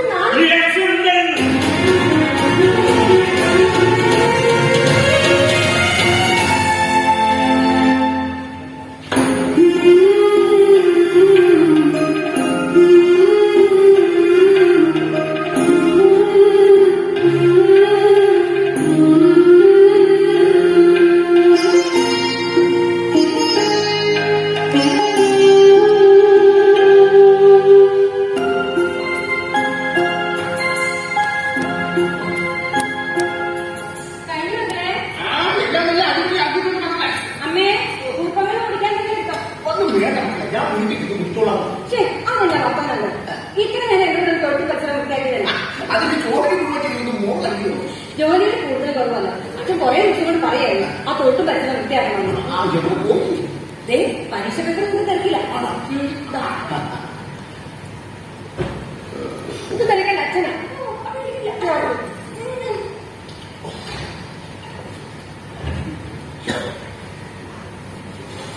കണക്കൻ ചേട്ടന് ജോലിക്ക് എങ്ങനെയുണ്ട്? കുഴപ്പമൊന്നും നോക്കാതെ എന്ന് വിളിച്ച് സംസാരിക്കില്ല. അവർ നല്ല സന്തോഷമില്ല. ഇനി മോളും ഉത്തരവാദിത്തത്തോടെ വേഗം ഒരു ജോലി സമ്പാദിച്ചാൽ എല്ലാവർക്കും കൊള്ളാം.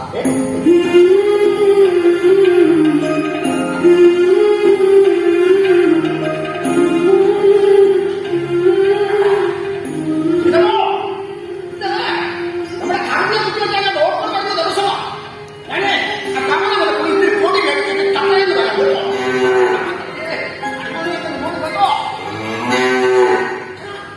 എനിക്കറിയാം നിന്റെ ഭൂതികളൊക്കെ കർത്തവാവും മൂന്നാം പക്കം നിന്റെ ബെസ്റ്റ് ടൈം അടി.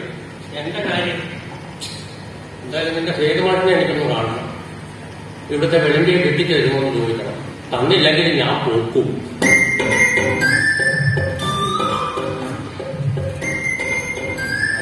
എന്റെ പ്രണയം ഞാൻ എങ്ങനെ അവതരിപ്പിക്കും? എവിടെ എന്റെ പ്രിയെ ഞാൻ വിളിച്ചാൽ നീ വരുമോ? എന്തെങ്കിലും ഒന്ന് പറയും. എന്റെ ജീവിതത്തിന്റെ പൂങ്കാവനത്തിലേക്ക് ഒരു പ്രായം കഴിഞ്ഞപ്പോൾ എനിക്ക് പ്രശ്നമില്ല. പ്രായം നിൽക്കണ്ട. വരുമോ കുട്ടി? എന്തെങ്കിലും ഒന്ന് പറയും. കഴി നാണോ? അല്ല ഡോക്ടറോ?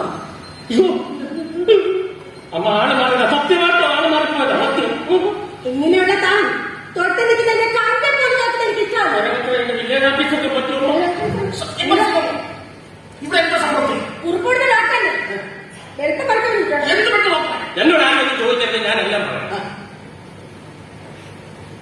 ഞാൻ വിവാഹപ്രായം കഴിഞ്ഞ് ഒരനിറഞ്ഞ് നിൽക്കാൻ തുടങ്ങിയിട്ട് വർഷങ്ങളായി. അതുകൊണ്ട് ആരോട് എന്ത് പറയാനുള്ളത്? ചങ്ങി തുടങ്ങുന്ന വർത്തമാനം പറയല്ല.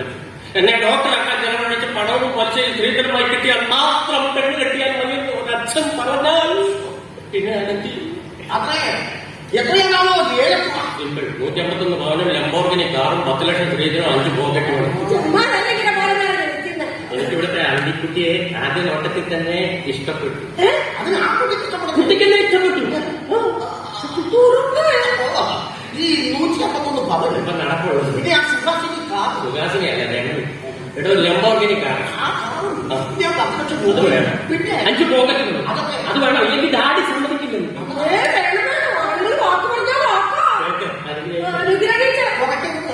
ഒട്ടും കുറയ്ക്കരുത്. ഈ ജന്മത്തിൽ നിന്റെ കല്യാണം നടക്കരുത്.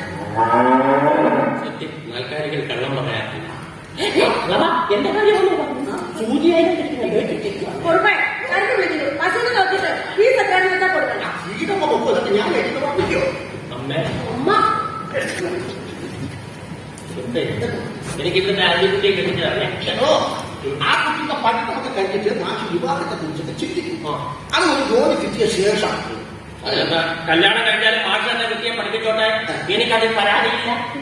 എങ്ങനെ പിന്നെ ഒരച്ഛൻ ആഗ്രഹം പാടില്ലേ മകളെ പഠിപ്പിച്ച് നല്ല നിലയിൽ എത്തിക്കണമെന്ന്. ഒരച്ഛന്റെ ആഗ്രഹത്തിന് എതിരെ നിൽക്കുന്ന മരുമോനാകാൻ എന്തായാലും താൻ തൊഴിൽ വന്ന് കറണ്ടിയെ ചികിത്സിച്ചിട്ട് അവ ബാധിക്കാൻ ഇതെന്തിനാ പശുവിനെ കുത്തിവെക്കാണ്. അതെന്താ ഇതങ്ങ് കൂടി ഇതെന്താ അത് പശു അടങ്ങി നിൽക്കാൻ. എനിക്ക് പക്ഷേ ശബ്ദം കേൾപ്പിച്ചാൽ മതി. ബാക്കിയൊക്കെ ഞാൻ പാട്ടിന് അഡ്ജസ്റ്റ് ചെയ്തു. അപ്പൊ ഇന്ന് പാട്ടാണോ കുത്തിവെക്കുന്നതല്ലേ അല്പം ശാസ്ത്രീയ സംഗീതമാവാം.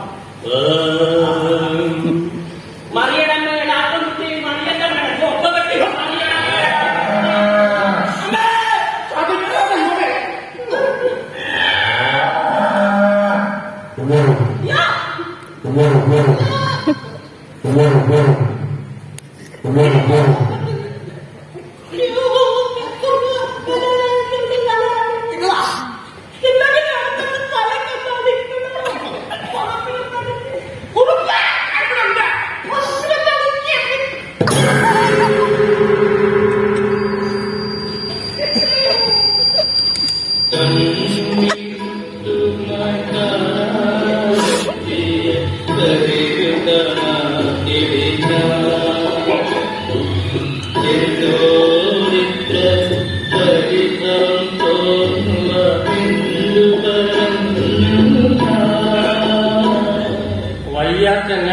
ടൈറ്റാനിക്കും കളിപ്പിക്കുന്നു എന്റെ കുലമണ്ടയ്ക്ക് ഇങ്ങനെ കളിക്കാൻ മാത്രം കളിക്കുന്നോണ്ട് എന്ത് ശത്രുതയാണ്. ശരിക്കും വേദനയുണ്ടോ? നമ്മുടെ കരണ്ടി ഡോക്ടറുടെ മുൻഭാഗത്തിൽ ചെറുതായിട്ടൊന്ന് കൊണ്ടു നടിക്കാത്തതിന്റെ പശു അന്നേരം വലുതാ കുറുപ്പ് എനിക്ക് മണ്ടയ്ക്ക് തോട്ടം 151 പവനും ലംബോർഗിനി കാറും 10 ലക്ഷത്തിൽ 5 പോക്കറ്റ് പണി ഒറ്റ തൊടിക്ക് തകർത്തിട്ട് ഒന്നും അറിയാത്ത പോലെ ഒന്ന് പൊന്നു കറമ്പി ശത്രുക്കളോട് പോലും നീ ഇങ്ങനെ ചെയ്യരുത്. ആശുപത്രിയിലേക്ക് ഞാനും പറയാം. പുതിയ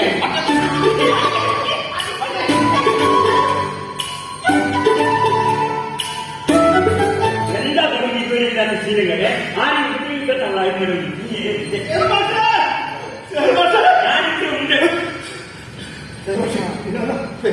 വല്ലാതെ കിടക്കുന്നുണ്ടല്ലോ മാഷെ. അതില്ല നിങ്ങളെ പത്രത്തില് വേഗം വന്നേക്കട്ടെ. എനിക്ക് കുട്ടികളുടെ പേപ്പർ നോക്കാൻ നിങ്ങളൊന്ന് പോയി മൂട് എനിക്ക് നോക്കാൻ എന്റെ കുട്ടികളുടെ പേപ്പർ ഒന്ന് വേഗം ണ്ട് ഇതന്നെ ആ ഷർട്ടിങ്ങോട്ട് എടുത്തേ.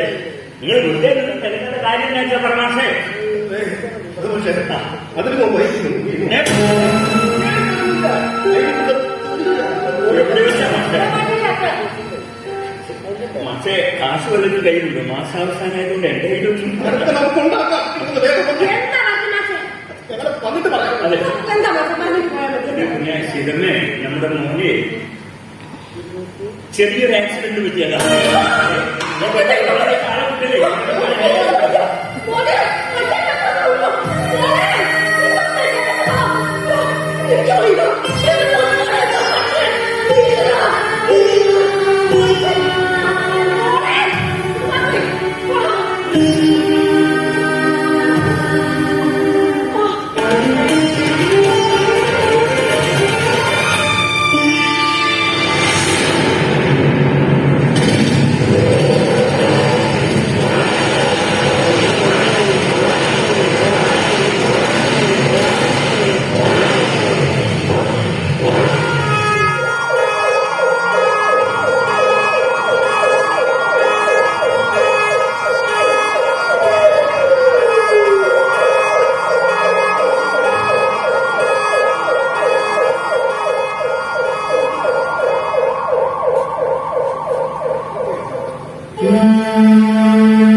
മധുരന്റെ മെഡിസിനാ. ഒന്നും പറയാനായിട്ടില്ല. സ്കാനിംഗ് റിസൾട്ട് കൂടി വന്നു. സിസ്റ്ററെ ആളിന് ബോധം ഇല്ല, തലയ്ക്കാണ്. ചിലപ്പോൾ ഒരു ഓപ്പറേഷൻ വേണ്ടി വന്നേക്കുമെന്ന് ഡോക്ടർ സംശയം പറഞ്ഞു.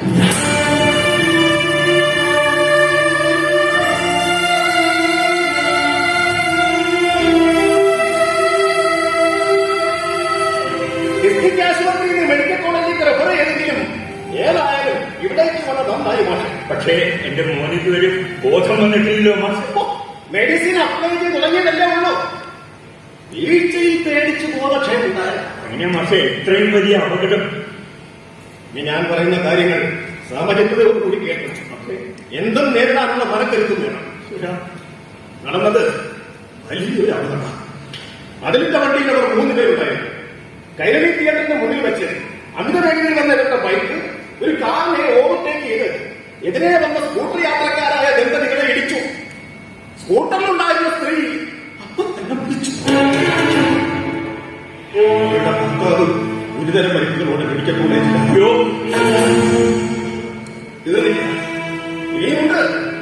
ഇനിയുമുണ്ട് പ്രശ്നങ്ങൾ.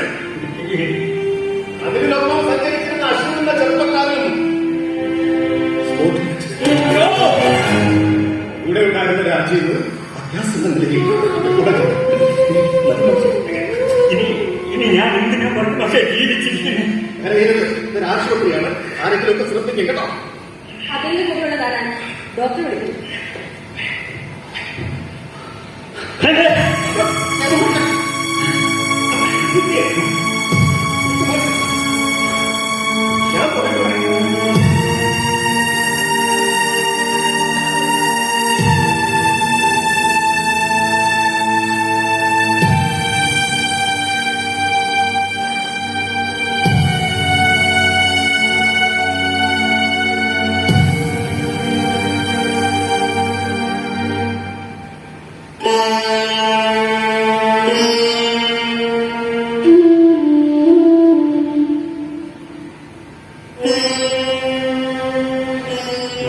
എന്റെ മോൻ ഒന്നും സംഭവിച്ചിട്ടില്ല.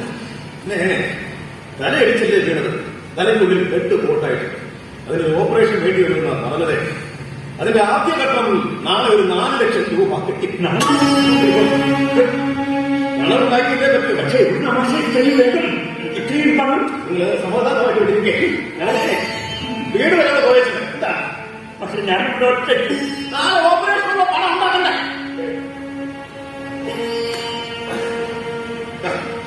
വെച്ചു ഞാൻ വരുന്നത് ആവശ്യം കേട്ടോ.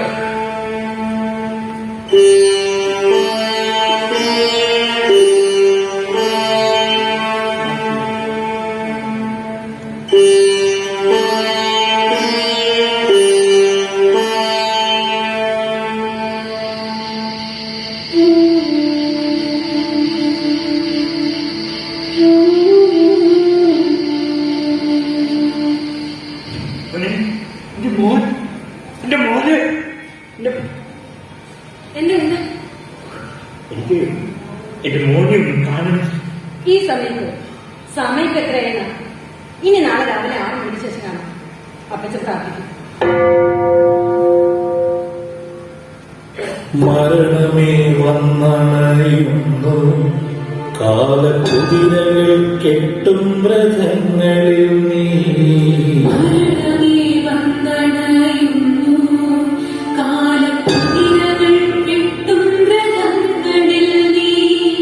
നിന്റെയുള്ളിൽ ചതഞ്ഞരങ്ങിടുന്നു എത്ര പൂമൊട്ടുകൾ പൂങ്കിളികൾ.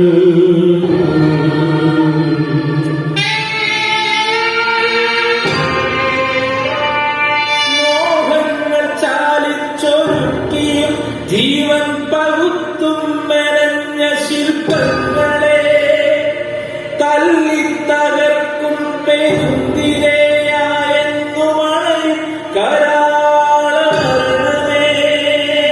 നീരുളിന്റെ കരിമ്പടം ചുറ്റി അണയുന്ന അന്ത്യയാമങ്ങളിൽ കൂടെ വരാതിരിക്കാനാവില്ല എന്തിനേറ്റയുയർന്നാലും. 1000 കൈകളൊത്തു പിടിച്ചാലും മരണമേ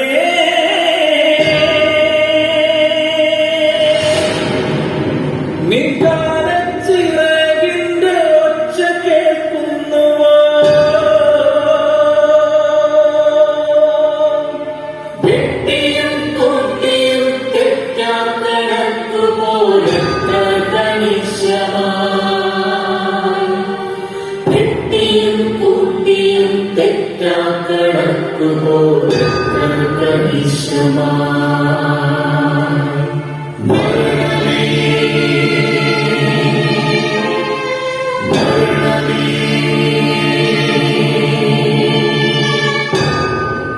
പക്ഷേ ചായ ഇതമോ നിങ്ങളുടെ ചായ എനിക്ക് എന്റെ മോനെ ഒന്ന് കാണണം. അങ്ങോട്ട് ചെന്നാൽ മതി. ഓപ്പറേഷൻ കഴിഞ്ഞല്ലോ. ഇനി ഐസിയിലോട്ട് മാറ്റുമ്പോൾ കാണാം. ഒരു തുള്ളി വെള്ളം പോലും ശരീരത്തിൽ ഇറങ്ങാനുണ്ടെങ്കിലും തലകറങ്ങി വീണ എന്നെ കൊണ്ടൊന്നും പറ്റത്തില്ല. കേട്ടോ പിടിക്കേ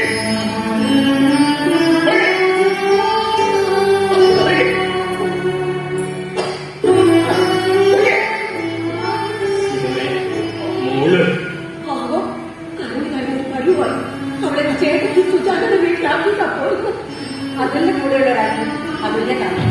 ആ ഒരാൾക്ക് നോക്കാം.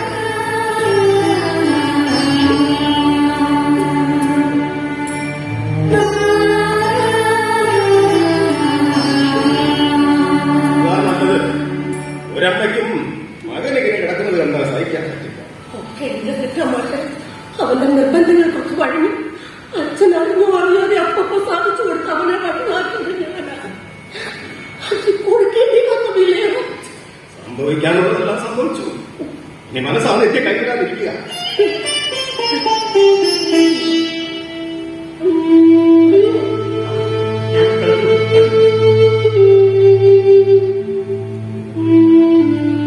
സഹിക്കാൻ കഴിയില്ല മാത്രമേ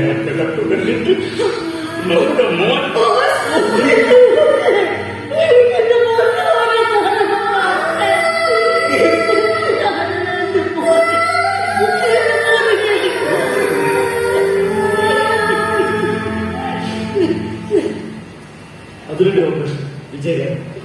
തലക്കുള്ളിൽ കണ്ടുപിടിച്ചത് എനിക്കെത്തില്ല.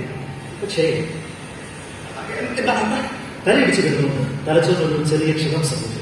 അതുകൊണ്ട് ബോഡി ഇങ്ങനെ റിയാക്ട് ചെയ്യുന്നു. പേഷ്യന്റ് ബോധം എന്നാലേ പറയുന്നത്. ഇല്ല, ശരിയാണ്.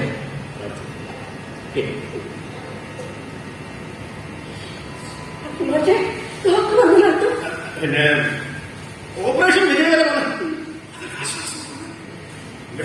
ഒന്നും സംഭവിക്കില്ല സാർ, ഒന്നും സംഭവിക്കില്ല. നമുക്ക് പ്രാർത്ഥിക്കാതെ ശിവനെ, ജീവിതത്തിന്റെ ചുട്ടുപഴുത്ത സൂര്യമുഖത്താണ് നമ്മൾ. ഇവിടെ നിന്ന് ഓടി രക്ഷപ്പെടാൻ നമുക്കാവില്ല. ആശ്വാസത്തിനായി സാന്ത്വനത്തിന്റെ ശീലക്കാറ്റ് വീശാൻ ഈശ്വരനോട് മുട്ടിപ്പായി പ്രാർത്ഥിക്കുന്നു.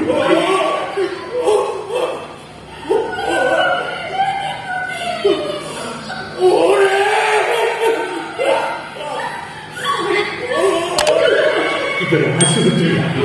മനുഷ്യൻ ജീവിതത്തിനും മരണത്തിനും ഇടയിലൂടെ നടക്കുന്ന ഒരിടനാടി. ഇവിടെ നമ്മളെപ്പോലുള്ളവർ വിങ്ങുന്ന ഹൃദയവുമായി പുറത്തിങ്ങനെ കാത്തു നിൽക്കുകയാണ്.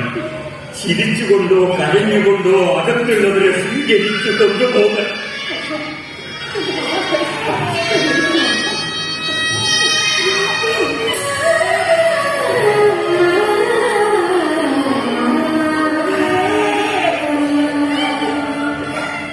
ആക്സിഡന്റ് പറ്റി ഒരാഴ്ചയായി ഐസിയു കഴിയുന്നത് എഞ്ചിനീയർ വിദ്യാർത്ഥി ഇപ്പൊ മരിച്ചു.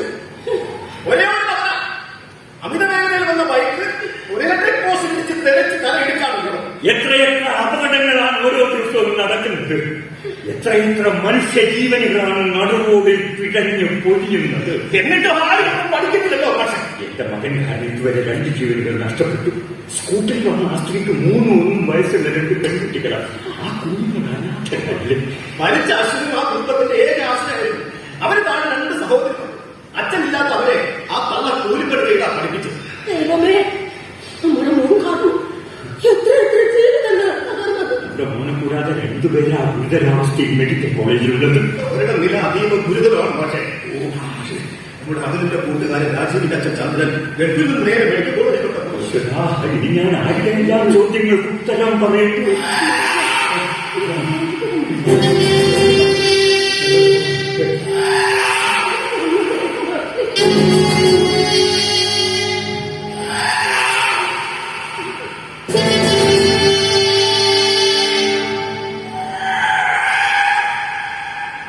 അതുവിന്റെ അച്ഛനാണ് സാറേ. അച്ഛൻ എങ്ങനെയെങ്കിലും പലരുടെയും പല ചോദ്യങ്ങൾക്കും നിങ്ങൾ ഉത്തരം പറയേണ്ടി വരുന്നു. ഞാൻ നടുവിലക്കര വിൽസൺ ഈ അതിലെന്ന് പറയുന്ന മഹാന് ഇത് കാണാനാണ് ഇപ്പൊ വന്നത്. എന്താണ് സർക്കാർ ചുമ്മാ സ്റ്റേഷനിൽ ഇരുന്ന ഇവിടെ വരെ വന്നാൽ നിങ്ങളെ ഒന്ന് ദർശിച്ച് ആ തിരുവാമണികളൊക്കെ ഒന്ന് ലിഖിതപ്പെടുത്തി എടുക്കാൻ. അയ്യോ, എവിടെയാണ് ആ മഹാത്മാ വിശ്രമം കൊടുക്കുന്നത്? ഐശ്വര്യാണ് സാറേ, ബോധം തെരഞ്ഞെടുക്കില്ല. ഇവിടെ താനും കേൾക്കണം. അവൻ ഇതുവരെയും ബോധം വീണിട്ടില്ലെന്ന്. അതിനർത്ഥം ഇതിനു മുമ്പ്, അതായത് അവൻ വണ്ടി ഓടിച്ചിരുന്ന സമയത്ത് അവൻ ബോധമുണ്ടായിരുന്നെന്ന്. സാറെന്താ ഇങ്ങനെയൊക്കെ പറയുന്നത്? അതായത് അവൻ മദ്യപിച്ചുകൊണ്ടാണ് വണ്ടി ഓടിച്ചത്. എന്റെ മകൻ മദ്യപിക്കാനില്ല. അവനെ എന്റെ മകനായിരിക്കും കുറ്റം. ആ മഹാന്റെ അമ്മയായില്ലോ. അതെ, ഈ അമ്മ പദ്ധതിക്ക് അറിയാമോ മകൻ മഹാൻ മദ്യപിക്കുന്നു? ഇവർക്കൊന്നും അറിയില്ല. ഇനി തനിക്കൊന്നും അറിയാമോ? അതുള്ളവല്ലോ ഒപ്പുണ്ടോ? തനിക്കിതൊക്കെ എങ്ങനെ അറിയാമോ?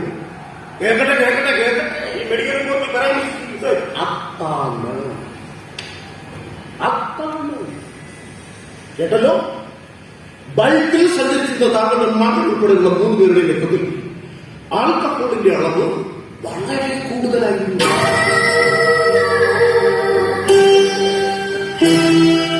ഇത് നമ്മളിവിടെ മെഡിക്കൽ റിപ്പോർട്ടാണ്.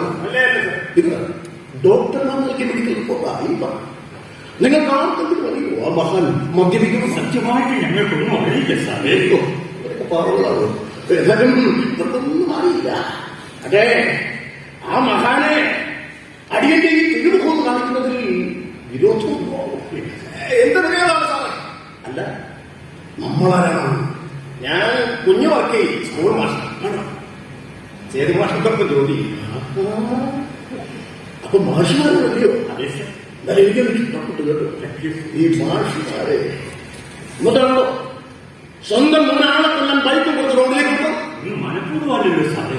അതാണ് ഒന്നും മനഃപൂർവ്വമല്ല. പക്ഷെ നിങ്ങൾ നിങ്ങളുടെ മകന് ബൈക്ക് വാങ്ങി കൊടുത്തത് കാരണം തകർന്നത് 3 കുടുംബങ്ങളാണ്. സാറേ, ഈ അപകടത്തിലൂടെ എന്റെ കുടുംബം തകർന്നു പോയിട്ട്. അത് നിങ്ങളുടെ മകന്റെ ഗുണവധികാരമുണ്ടെന്നെങ്കിലും പറയാം. അതൊരു 304A പ്രകാരം നരഹത്യക്കാണ് കേസ് എടുത്തിരിക്കുന്നത്. എങ്കിലും അവൻ 8ന്റെ പണി കിട്ടുന്ന രീതിയിൽ ഞാൻ ഈ കേസ് എഴുതി പിടിപ്പിക്കുകയാണ്. നിങ്ങളുടെ മകൻ കാരണം അനാഥമാക്കപ്പെട്ട 1-3 വയസ്സുള്ള 2 പെൺകുട്ടികൾ അമ്മയുടെ മൃതദേഹത്തിനരികിൽ ബന്ധുക്കളുടെ കയ്യിലിരുന്നും കാര്യമറിയാതെ കഴിയുന്ന കാഴ്ച. മറ്റൊരു വീട്ടിൽ ഒരു പെറ്റമ്മയുടെയും 2 സഹോദരിമാരുടെയും ചന്ത പൊട്ടുന്ന നിലവിൽ ഈ കാഴ്ചകളൊന്നും കണ്ണിൽ നിന്നും പറ്റില്ല. എന്റെ മകൻ ചെയ്ത തെറ്റിന് അവനെ തൂക്കിക്കൊല്ലാൻ വിധിച്ചാലും സഹിച്ചതേ പറ്റൂ സാർ. റോഡ് ആക്സിഡന്റ് എന്ന് പറഞ്ഞ നിയമം ബന്ധപ്പെട്ടിരിക്കുന്നതുകൊണ്ടാണ് ഇവനെപ്പോലുള്ളവൻ മറ്റുള്ളവന്റെ ജീവന് ഭീഷണിയായി റോഡിലൂടെ കുതിച്ചു കളയും. അതായത് ഞാനവനൊന്ന് കണ്ടിട്ട് വരും.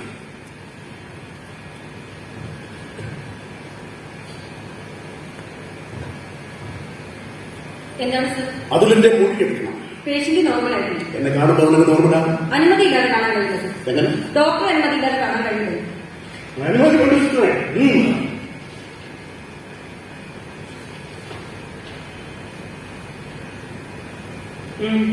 ഞാൻ ഡ്യൂട്ടി ഡോക്ടറെ കാണിച്ചു തരാം.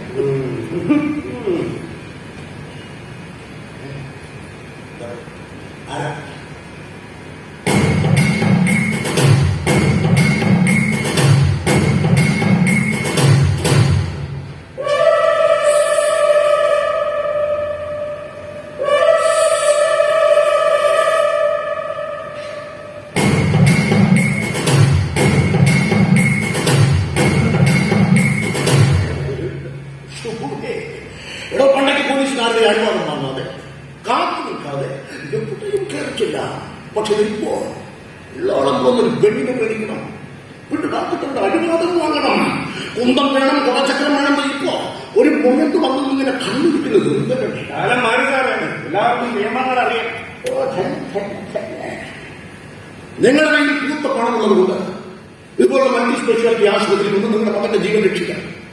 പക്ഷെ അവന്റെ കൂട്ടുകാരൻ രാജീവ് എന്ന പയ്യനും മരണപ്പെട്ട സ്ത്രീയുടെ ഭർത്താവ് അതീവ ഗുരുതരാവസ്ഥയിൽ മെഡിക്കൽ കോളേജിൽ മരണത്തോട് മല്ലിടുകയാണ്. കാശുണ്ടായിട്ടല്ല സാർ. ഡിസ്ട്രിക്ട് ആശുപത്രിയിൽ നിന്ന് മെഡിക്കൽ കോളേജിലേക്ക് റെഫർ ചെയ്തപ്പോ ആംബുലൻസ് ഇല്ലാത്ത ഡ്രൈവറാണ് പറഞ്ഞത് എത്രയും പെട്ടെന്ന് മുന്നോട്ട് കൊണ്ടുപോകാൻ നല്ല ചികിത്സ കിട്ടും. ആ സമയത്ത് ആരും പറയുന്നത് കേട്ട് പോകും സാർ. നമ്മളാണ് ഇദ്ദേഹത്തിന്റെ മൈക്ക് അല്ലെങ്കിൽ മാഷ്. നിങ്ങളുടെ മുന്നിൽ തറാ പഠിക്കാനിരിക്കുന്ന കുട്ടികളോട് പറഞ്ഞാൽ മതി ഈ വാക്യം. അവരെ വിശ്വസിച്ചോളൂ. ഒരു ആംബുലൻസ് ഡ്രൈവറുടെ അകത്തേക്ക് വരാമോ? അതാണ്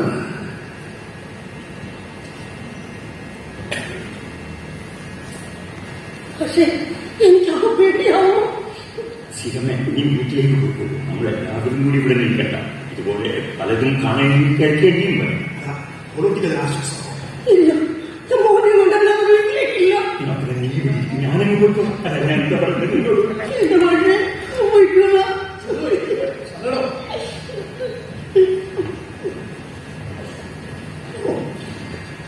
എന്തൊരു കിടക്കലോട് ദേവാസനം ചുറ്റിക്കെട്ടി അവിടെയും ഇവിടെയും ഒക്കെ വെറുതെ ചുണ്ടുകളിട്ട് ഓക്സിജൻ വെച്ച്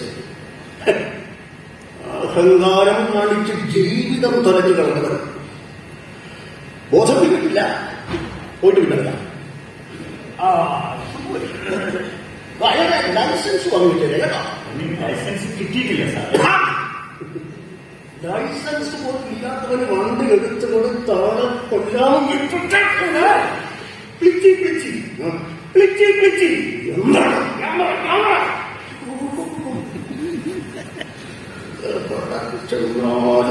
ഉണ്ടാക്കിയ ക്യാമറ ഈ കുന്നൊക്കെ കണ്ടുപിടിച്ചവരെ വെടിവെച്ച് പോലും പിന്നെ അദ്ദേഹത്തിന്റെ മോന് കളിക്കാൻ നാട്ടുകാരുടെ നെഞ്ചത്ത് കേട്ടാൽ ലൈസൻസ് ഇല്ലാതെ ബൈക്ക് എടുത്ത് കൊടുത്തേക്കുന്നു. ലൈസൻസ് ഇല്ലാതെ വണ്ടി ഓടിച്ച് ആളെ കൊല്ലിച്ച കുറ്റത്തിന് നിയമപ്രകാരം രക്ഷിതാക്കളായ നിങ്ങൾ എനിക്ക് വേണമെങ്കിൽ ഇപ്പോൾ അറസ്റ്റ് ചെയ്യാം, അതും ജാമ്യമില്ല പോകുന്നു. പക്ഷെ ഞാനത് ചെയ്യാത്തത് ഈ അമ്മ മനസ്സിന്റെ തേങ്ങലും ഇവിടുത്തെ പുത്രസ്നേഹത്തിന്റെ പിന്നിലും എനിക്ക് ശരിക്കും മനസ്സിലാവുന്നത്. കാരണം ഞാനൊരു അച്ഛനാണ്. അകത്ത് കിടക്കുന്നവർ ഇനിയും ബോധം വീണിട്ടില്ല. ചിലപ്പോ ഈ മയക്കത്തിൽ നിന്നവർ ഉണർന്നില്ലെന്ന് പറയേ. അപ്പോ ഡോക്ടർമാർക്ക് പറഞ്ഞില്ലയോ, ഞാൻ വിശദമായിട്ടൊക്കെ സംസാരിക്കും. വിധി ഉണ്ടെങ്കിൽ വീണ്ടും കാണാം.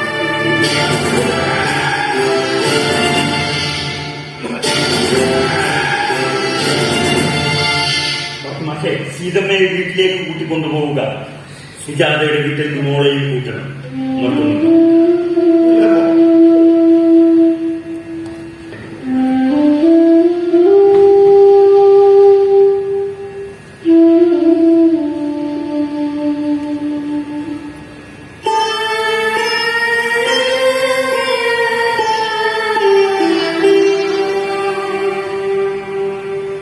അകത്ത് കിടക്കുന്നവർ ഇനിയും ബോധം വീണിട്ടില്ല. ചിലപ്പോ ഈ മയക്കത്തിൽ നിന്ന് ഇനി ഉണർന്നില്ലെന്നും പറയാം. തലയ്ക്ക് മീതെ പ്രളയം വന്നാൽ പ്രതീക്ഷയോടെ തോണിയിലും ഏറെ കഴിയുമ്പോഴാണ് അറിയുന്നത് ആ തോണി അടുക്കാൻ ഒരു കര അവശേഷിക്കുന്നില്ല എന്ന സത്യം. ഏത് കരയെ കടുക്കുമെന്നറിയാതെ, എങ്ങോട്ടെന്നറിയാതെ തോണിക്കാരനായ ഞാൻ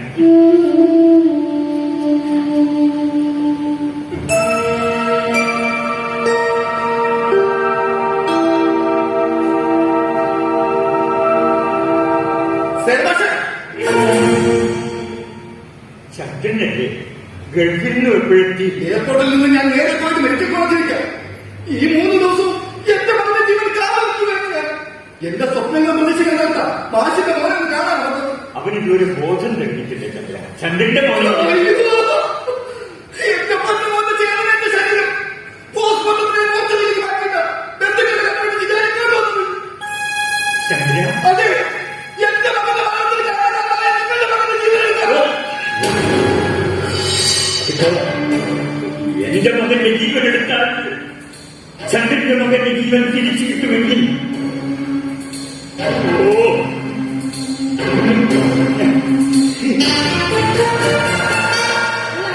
എന്താ വേണ്ടത്? ഒത്തു വേണ്ടോ? അതിൽ വെച്ച് അകത്ത് കഴിഞ്ഞു, അതിൽ കണ്ടു തന്നു. ചന്ദ്ര,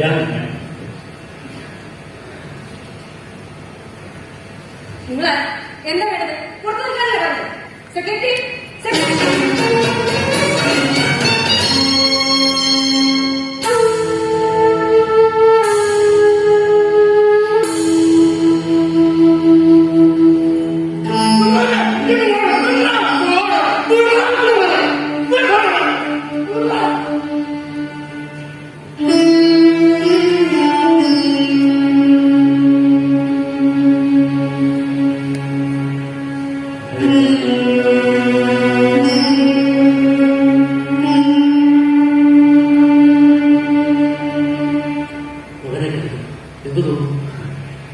കണ്ണു തുറന്ന് കണ്ടു. അതിന്റെ ഒരു സന്തോഷം. ശരിയാ. എങ്കിലും ഇപ്പോഴത്തെ അവസ്ഥയിൽ അവനെ കുറച്ച് ദിവസം കൂടി ഐസിയുവിൽ തന്നെ കിട്ടണം. ഇവിടുത്തെ ഐസിയു ഒരു ദിവസം കഴിയണമെങ്കിൽ എത്രായിരം രൂപ വേണമെന്ന് ഞാൻ പറയാതെ അച്ഛൻ അറിയാം. അതിനുള്ളൊരു സാമ്പത്തിക ശേഷി അച്ഛനില്ല എന്നാണ് ഇപ്പോൾ ഞാൻ സംസാരിക്കുന്നത്. ഒരു ഡോക്ടർ എന്നല്ലേ കാണും. നിങ്ങളുടെ അവസ്ഥ മനസ്സിലാക്കി തികച്ചും മാനുഷികമായ തലത്തിൽ നിന്ന് മോനെ ഇനിയുള്ള ചികിത്സ ഗവൺമെന്റ് മെഡിക്കൽ കോളേജിലേക്ക് മാറ്റുന്നത്. ഇനിയിപ്പോ മെഡിക്കൽ കോളേജിലേക്ക് ഒന്നും പേടിക്കില്ല. അവിടുത്തെ ന്യൂറോ ഡയറക്ടർ ഗോപൻ എന്റെ ഏറ്റവും നല്ല സുഹൃത്ത്. മോനെ പറ്റിയുള്ള എല്ലാ വിവരങ്ങളും സൂചിപ്പിച്ചിട്ടുണ്ട്. ഇതിൽ എത്രയും പെട്ടെന്ന് ബില്ലടക്ക് ഡിസ്ചാർജ് വാങ്ങി മെഡിക്കൽ കോളേജിലേക്ക് മാറ്റാം. ഞാൻ പറഞ്ഞെങ്കിലും അച്ഛൻ ആലോചിച്ചു. മോനെ, മോന്റെ പേരെന്ന്? വീട്ടിലെല്ലാവരും കൃഷ്ണനെ വിളിക്കും. ശരിക്കും മുരളീകൃഷ്ണൻ. ഞാൻ ഈ ജീവിതത്തിൽ കണ്ടിട്ടുള്ള പല മുഖങ്ങളിൽ ദൈവിക മുഖം കാണുന്ന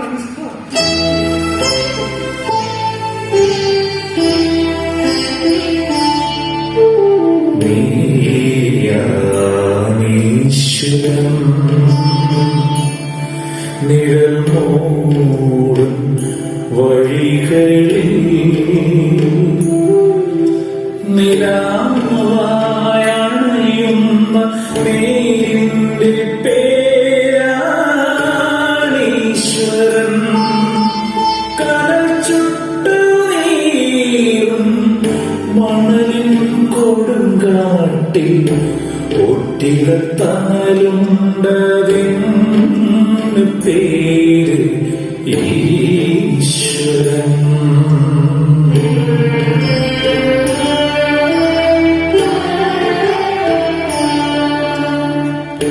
എല്ലാ വിളക്കും കാറ്റണയ്ക്കുമ്പോഴും ഒറ്റത്തിരിയായി തെളിയുന്ന ഈശ്വരൻ. കയ്യല്ല കരൽ കൂപ്പി നിൽക്കുന്നീ അമ്പലമുറ്റത്തെ സ്നേഹശില്പങ്ങൾക്ക് മുന്നിൽ ഞാൻ.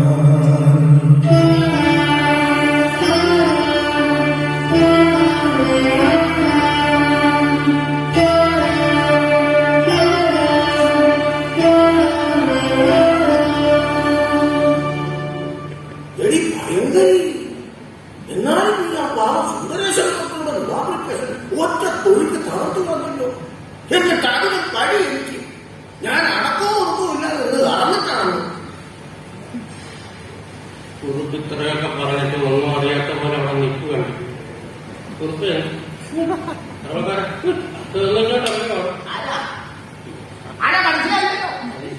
തനിക്ക് എന്നെ മനസ്സിലായില്ലേ? ഇത് നമ്മുടെ പഴയ സുന്ദരേശ്വര നോക്കി വരുമോ? പുതിയ രൂപത്തിന്റെ ഭാഗത്തിലോട്ട് വന്ന് നമ്മുടെ ചേരഭാഷന്റെ മോഹം വീണ്ടും വളയ്ക്കാനായി വരുമോ? ഇനി എന്തോന്ന് വളയ്ക്കാൻ? ശാന്തം ഭാവം അത്തരം ദുശ്ചിന്തകൾ എന്നെ മനസ്സിൽ നിന്ന് നീക്കം ചെയ്തില്ല. അയ്യോ, അതൊന്നും പറ്റി. കലകം മൂലം കാമിനി മൂലം കലകം മലവിന് മുന്നരീശ്വരം. നമ്പ്യാനേട്ടൻ പാടിയത് എത്രയോ ശരി. നമ്പ്യാൻ കിട്ടുന്നത് കുവൈറ്റുള്ള എന്റെ കുഞ്ഞമ്മയുടെ കുഞ്ചമ്മ ഓട്ടം എന്റെ പിതാശ്രീകളുടെ രൂപത്തിൽ എനിക്ക് കിട്ടുന്ന കലകത്തിൽ കണ്ണുവെച്ചുകൊണ്ടല്ലേ എനിക്കിതൊക്കെ സംഭവിച്ചത്. ഇവിടുത്തെ കാമിനിയോട് എനിക്ക് തോന്നിയ അഭിനിവേശമല്ലേ എന്നെ ഈ ഗോപിയിലെത്തിച്ചത്. മുളച്ചിട്ട് പോലും മനസ്സിലാക്കില്ല. ഇത് നമ്മുടെ പഴയ സുന്ദരേശ്വര ഡോക്ടർ, നമ്മുടെ പശു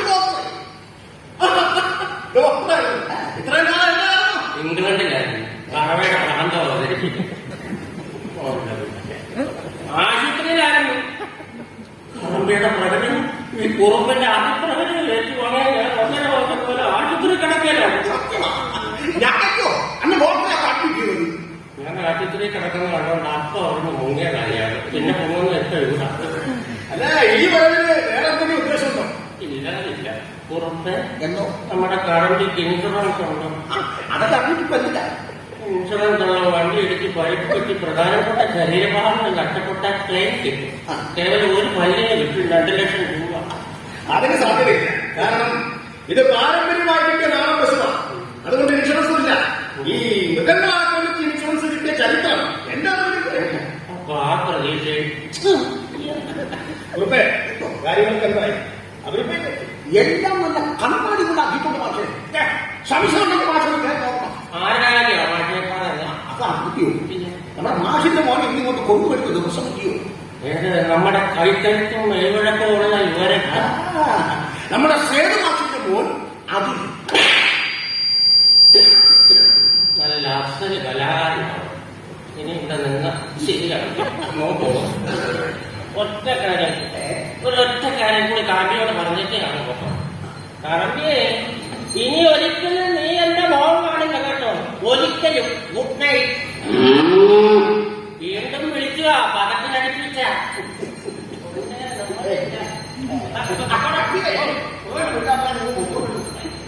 ഒന്നര മാസത്തോളമായി സേതുമാഷ് മകനെ കൊണ്ട് ആശുപത്രിയിലായി. മാഷും സീതമ്മയും ഇതിന് കഷ്ടപ്പെട്ട് കളയുന്നു. ആ കുഞ്ഞിനെ തിരികെ തെറ്റിയല്ലോ. അതിന്റെ മരണശേഷം സമനില തെറ്റിയവനെ പോലെ കൈകൂട്ട് നടക്കുക ആ ചന്ദ്രൻ. എനിക്കും ആ പേടി ഒന്ന് കൊടുപ്പേ. അവന്റെ മകൻ മരിച്ചതെന്ന് അതിമുള്ള ചിന്തമ്മയുടെ ചേട്ടത്തിന്റെ വീട്ടിൽ വിട്ടത് എന്തായാലും നന്നായി.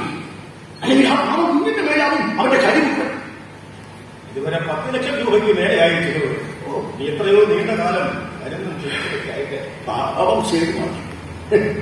ഒരു ചെറുക്കം വിചാരിച്ചപ്പോ സേതുമാഷ എപ്പോഴും പറയും, അടുത്ത നിമിഷം നമ്മൾ ആരാണെന്ന് ഈ നിമിഷം നമുക്ക് പറയാൻ കഴിയില്ല. നമ്മൾ അറിയാത്ത, നമ്മൾ കാണാത്ത, നമ്മൾ രുചിക്കാത്ത എന്തോ ഒന്ന് നമ്മളെ ഉടച്ചു വാർക്കുന്നുണ്ട്. ആ ശക്തിയെ വേണമെങ്കിൽ ദൈവം എന്ന് വിളിക്കാം.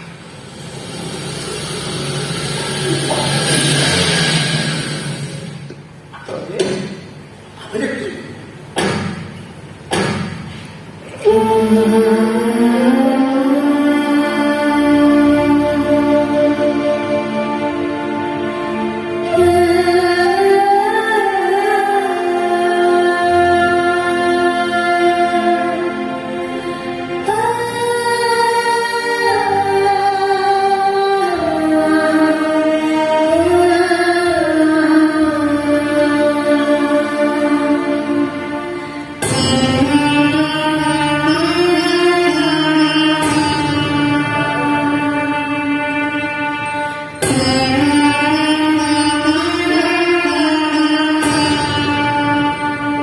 നിങ്ങൾ രണ്ടാളും കൂടി ഉണ്ടായിരുന്നല്ലേ? ചാവി എല്ലാവരായതുകൊണ്ട് ഞങ്ങൾ ഇവിടെയൊക്കെ വൃത്തിയാക്കി. നന്നായി മക്കളെ. മാഷിന്റെ കറുപ്പ് വിളിക്കും. മോനെ, കറുമ്പ് നിന്നെ വിളിച്ചത് കേട്ടോ? എന്നെ കറുമ്പ് നിന്നെ വിളിക്കുന്നതാ.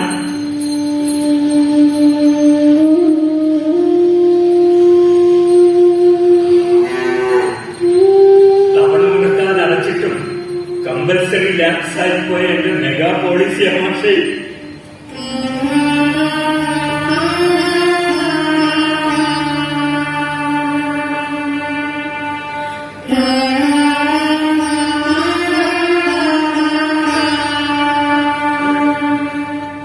കുഞ്ഞെന്താ മാഷെ ഇങ്ങനെ? മരുന്നിന്റെ ആശുപത്രിയിൽ ചെന്ന് നോക്കിയപ്പോഴും അതിന്റെ സമയം കിടക്കുകയായി. അത് പറയട്ടെ. ഇപ്പോ ആ കുഞ്ഞിനെ ഈ അവസ്ഥയിൽ കണ്ടപ്പോ സഹിക്കുന്നില്ല മാഷെ. മാറിയില്ലേ പറ്റൂ.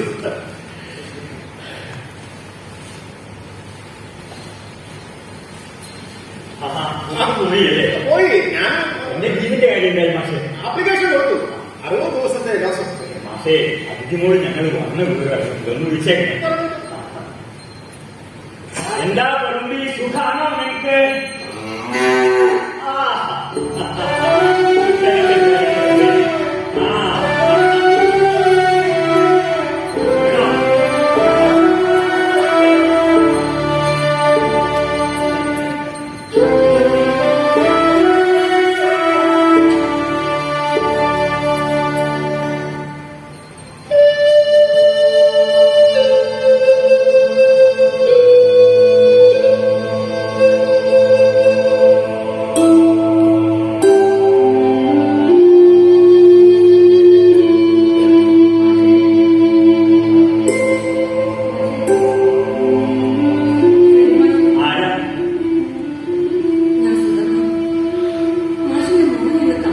മോളിക്ക് അവനെ മയക്കത്തിലായി മരുന്നിന്റെ സംരക്ഷണമാണ്.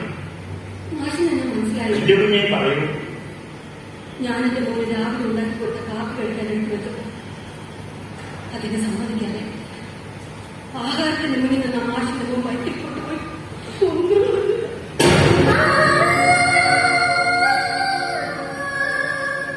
അവൻ വെച്ചെത്തിക്കൊണ്ടുപോയി എന്റെ മോനെ തിരിച്ചു ചോദിക്കാനോ? മോളെ, അച്ഛനില്ലാത്ത 3 മക്കൾ കുരുവേ വീടുകളെ വെച്ച് പല കഴിക്കുന്നത്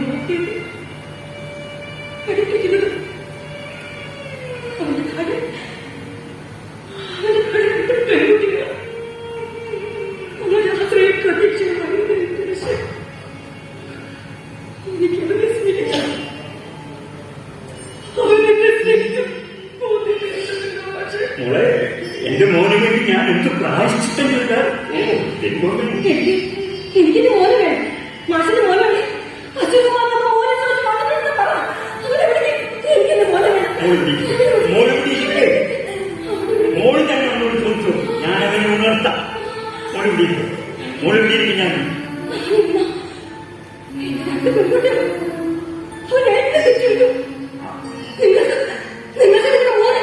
പക്ഷെ അവന്റെ അവസ്ഥ ഏതവസ്ഥയിലായാലും ജീവനൊരു തുടിപ്പെങ്കിൽ അവശേഷിപ്പിച്ചെന്ന് മോനെ എനിക്ക് തിരിച്ചു കിട്ടിയിരുന്നെങ്കിൽ എനിക്കവനെ കണ്ണുണ്ടെങ്കിൽ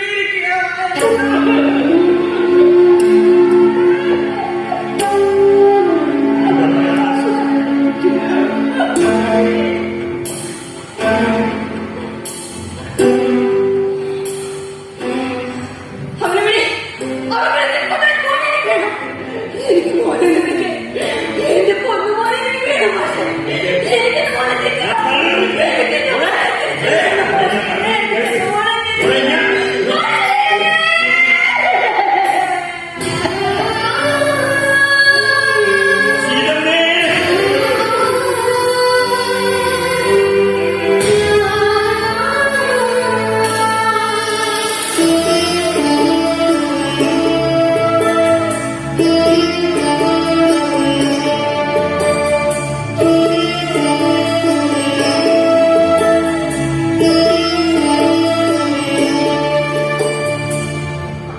ഞാൻ മോനാശുപത്രി കൊണ്ടുവന്നല്ലേ? ആരും മനസ്സിലായില്ല. ഞാൻ രാജീവിന്റെ അച്ഛൻ ചന്ദ്രൻ. മോനാശുപത്രി കൊണ്ടുവന്നവരും ഞാൻ ഇപ്പോഴാണ് ഒന്നും ചെയ്യരുത്. നിങ്ങൾക്ക് ആരും വിളിക്കാം. എന്റെ പൊന്നുപോലെ വിട്ടുവെക്കരുത്. എനിക്കില്ല മകനൊന്നും കണ്ടാൽ മാത്രം മതി. നിങ്ങളുടെ മോനെ കാണണ്ട. കണ്ടാൽ ശരിയാവില്ല. പോ. പോ. ആരുടെ? പോ. പക്ഷേ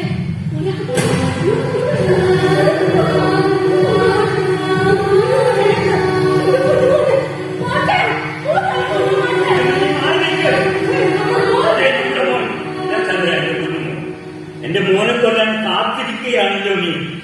എപ്പോഴായാലും നീ വരുന്ന നിമിഷമൊക്കെ ഞങ്ങൾ രീതിയിലാണ്. ഇന്നോടെ അവസാനിക്കട്ടെ എല്ലാം. നിങ്ങളുടെ കുഞ്ഞുമോ കൊണ്ടുപോയി കൊല്ലുക. പിന്നെ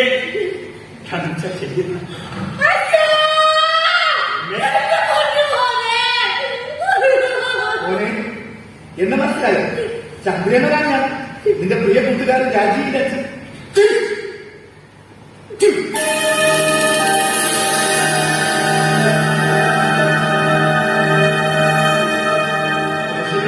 എന്റെ മോൻ ആരെയും തിരിച്ചറിയുന്നില്ല ചന്ദ്ര. അച്ഛനമ്മമാരായി ഞങ്ങളെപ്പോഴും ആഹാരം കഴിക്കാനോ മലമൂത്ര വിസർജനം ചെയ്യാനോ അറിയില്ല. അതൊക്കെ കിടപ്പിലോ ഇരിക്കലോ. മോനെ ഇത് ആരാണെന്ന് മനസ്സിലായോ? മോന്റെ പ്രിയ കൂട്ടുകാരൻ രാജീവന്റെ അച്ഛനാണ്.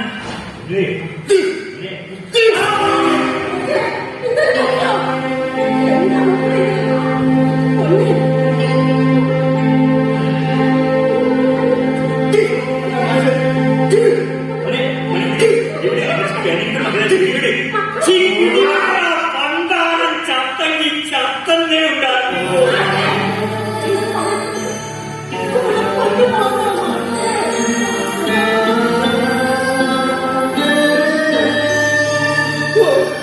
ഇത് ഭയാനകമാണ് മാഷെ.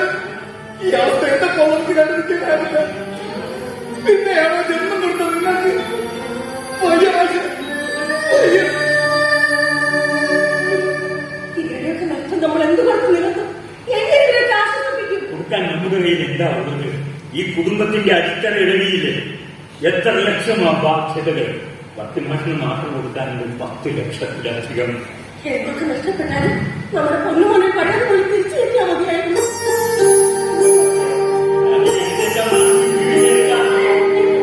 ഞാൻ പറഞ്ഞ കേട്ടു.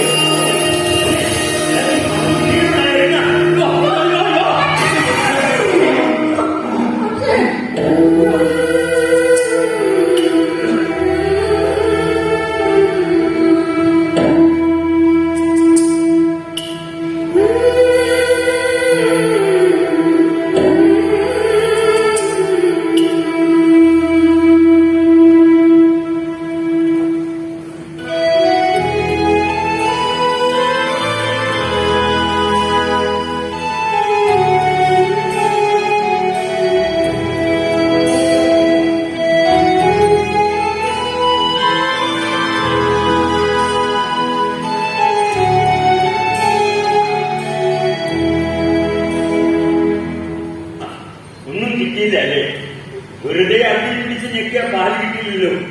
ഒരു ഗ്ലാസ് കിട്ടിയാൽ 3 കൊടുക്കാതെന്ന് കരുതിയാ പിഴിഞ്ഞു നോക്കാൻ പറ്റുന്നത്. എന്നെ ഇത്രയും കാലത്തെ കടവഴി വെച്ചിട്ട് ആദ്യത്തെ അനുഭവമാ, അല്ല അത്ഭുതമാ. മറ്റു കടവയിൽ നിന്നും ഈ പാല് ഇപ്പൊ കറണ്ട് ഓരോ ദിവസവും പാല് അല്പാൽപ്പം കൂടുതൽ ചിലക്ക് തരുന്നുണ്ടെന്ന് തോന്നുന്നു.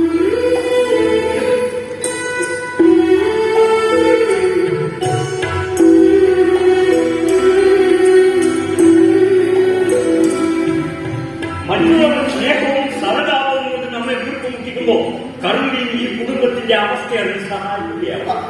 നമുക്ക് ചുറ്റുമുള്ള ജീവജാലങ്ങളെ നമ്മൾ സ്നേഹിച്ചാൽ ആ സ്നേഹം നമുക്ക് തിരിച്ചു കിട്ടും 10 മടങ്ങായി. പുറത്തും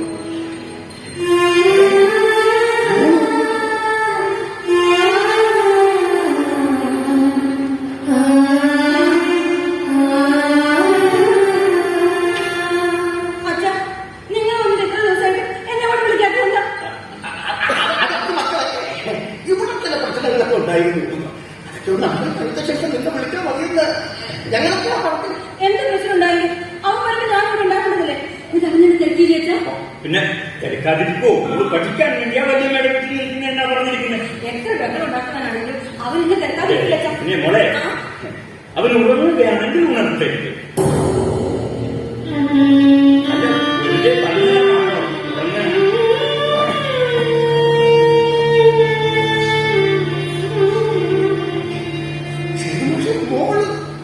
ആശുപത്രിയിൽ വന്ന് കണ്ടെങ്കിൽ അവന്റെ അവസ്ഥ ഇങ്ങനെയാണെന്ന് അറിയിച്ചിട്ടില്ല. എപ്പോഴാരും അറിഞ്ഞില്ലേ പറ്റുമല്ലേ?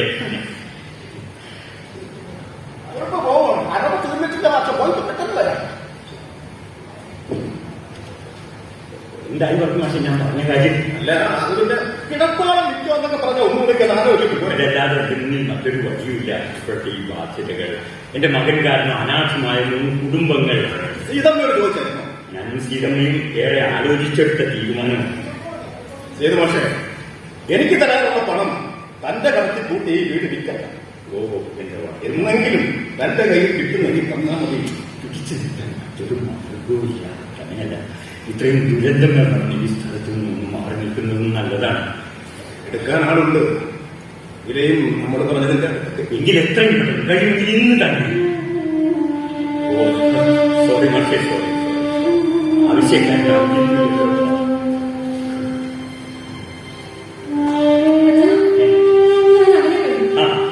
പക്ഷെ അവൻ എന്നെ കാണുന്നില്ല. ഞാൻ പറയുന്ന ഒന്നും കേൾക്കുന്നില്ല. എന്നെ കണ്ടിട്ട് മനസ്സിലാകാത്തത് പോലെ ചിരിച്ചിരി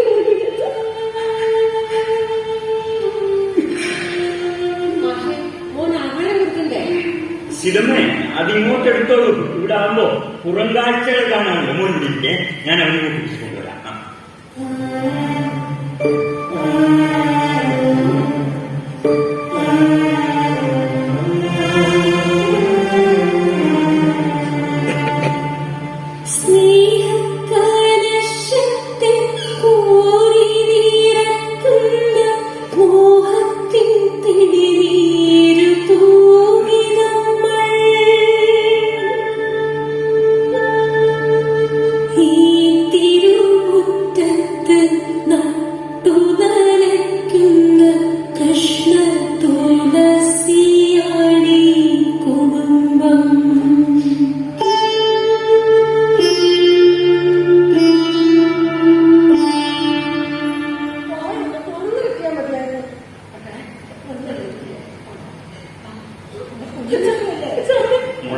ക്ഷതമേറ്റത് കാരണം പല സന്ദേശങ്ങളും അവന്റെ തലച്ചോറിലേക്ക് എത്തുന്നില്ല. തന്നെയല്ല, ഇടത് ചെവിയുടെ കേൾവി പൂർണ്ണമായും നഷ്ടപ്പെട്ടതുകൊണ്ട് എഴുന്നേറ്റ് ഞാൻ ബാലൻസ് കിട്ടാതെ വീണു പോകും. കണ്ടില്ലേ, ആഹാരം കഴിക്കാൻ വാ തുറക്കണമെന്നോ അത് ചവച്ചിറക്കണമെന്നോ അവനറിയില്ല. ഇങ്ങനെ വിശപ്പും ദാഹവും പോലും. പലപ്പോഴും വാ തുറന്നിട്ടും പെട്ടെന്ന് എന്തെങ്കിലും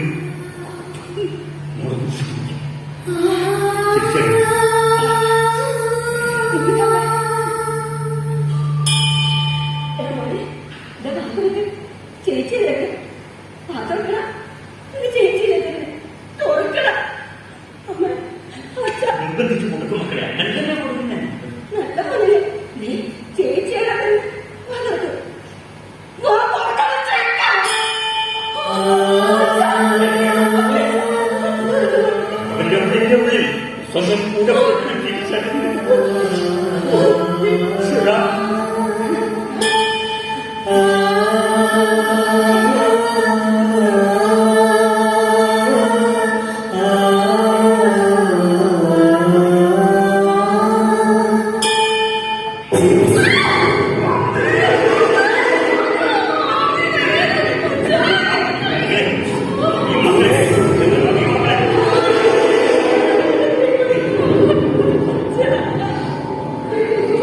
ഇതൊന്നും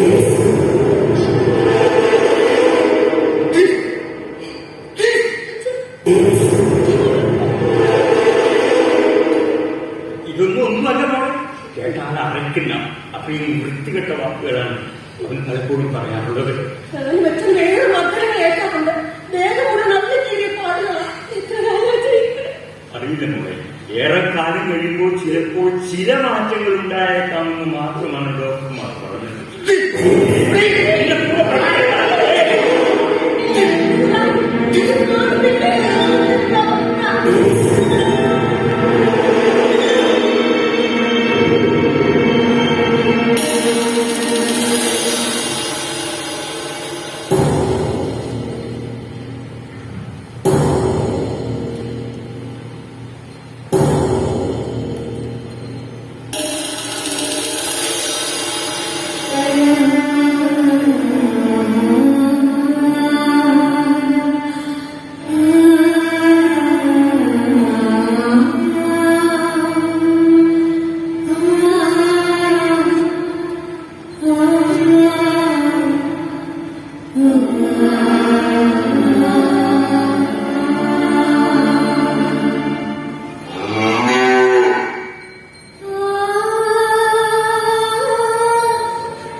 അവളും ഈ വീട്ടിലെ ഒരു അംഗം തന്നെയല്ലേ നമ്മളെ, അവർക്കെല്ലാം മനസ്സിലാവും.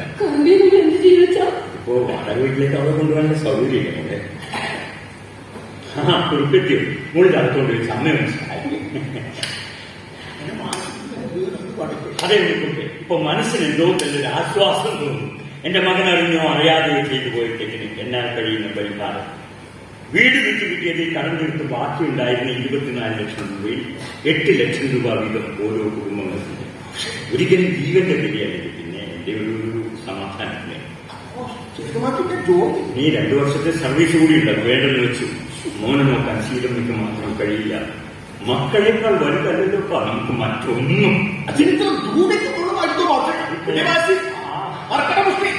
ഇല്ലെങ്കിൽ പിന്നെ ഇത്രയും ദൂരത്തേക്ക് പോണോ?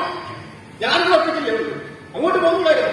കേട്ടില്ല, പിടിവാസി നോണപ്പണം മോഹിച്ചു. മാസും മക്കളും തമ്മിൽ പല കാര്യത്തിലും ഇപ്പോഴേ ശ്രമിക്കാറില്ല.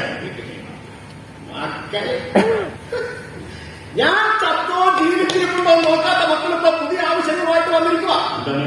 ഞാൻ താമസിക്കുന്ന വീടും പറമ്പും വിട്ട് അവർക്ക് വീടമക്കണം. എന്നിട്ട് എന്നെ ഏതെങ്കിലും ഒരു വൃദ്ധസദനത്തിൽ കൊണ്ട് തള്ളിയാൽ പിന്നെ ഞാൻ ചാമ്പും കൊട്ടും തോട്ടുമായിട്ട് വന്നത് കുഴിച്ചിട്ടുണ്ടല്ലോ.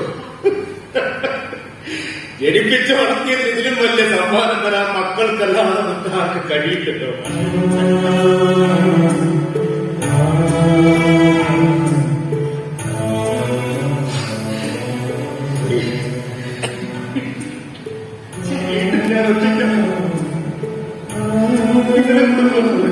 എനിക്ക് ആരൊക്കെയോ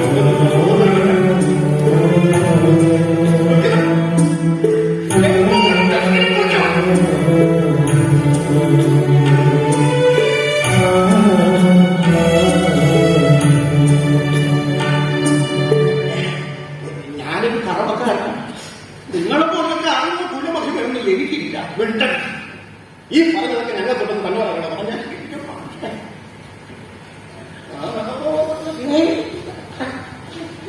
നിങ്ങളെല്ലാം സൂക്ഷിക്കണേപ്പോ.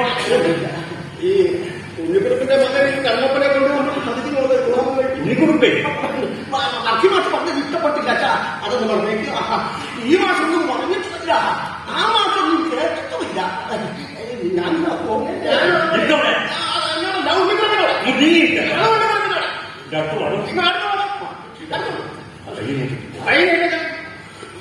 കുറിപ്പേ, എന്റെ മനസ്സിലെ ഏറ്റവും വലിയ ഉത്കണ്ഠ അതോട്ടാനിപ്പോ അകറ്റിയത്.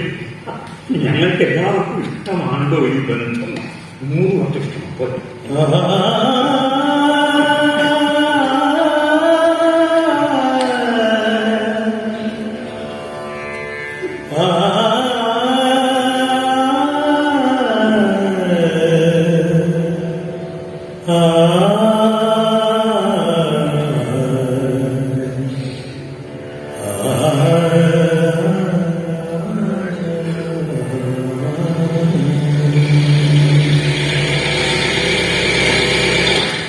വണ്ടിയെത്തി നികുപ്പേ. എന്റെ കറുമ്പിയെ ഞാൻ നിങ്ങളെ ഏൽപ്പിക്കുകയാണ്. വീട്ടിൽ എനിക്കും 2 പശുക്കളുണ്ട്. അവരുടെ കൂടെ അവിടെ കണ്ടുകഴിഞ്ഞാൽ ഒന്നുകൂടെ നോക്കും. ഇതോ വരണ. ഇതോ.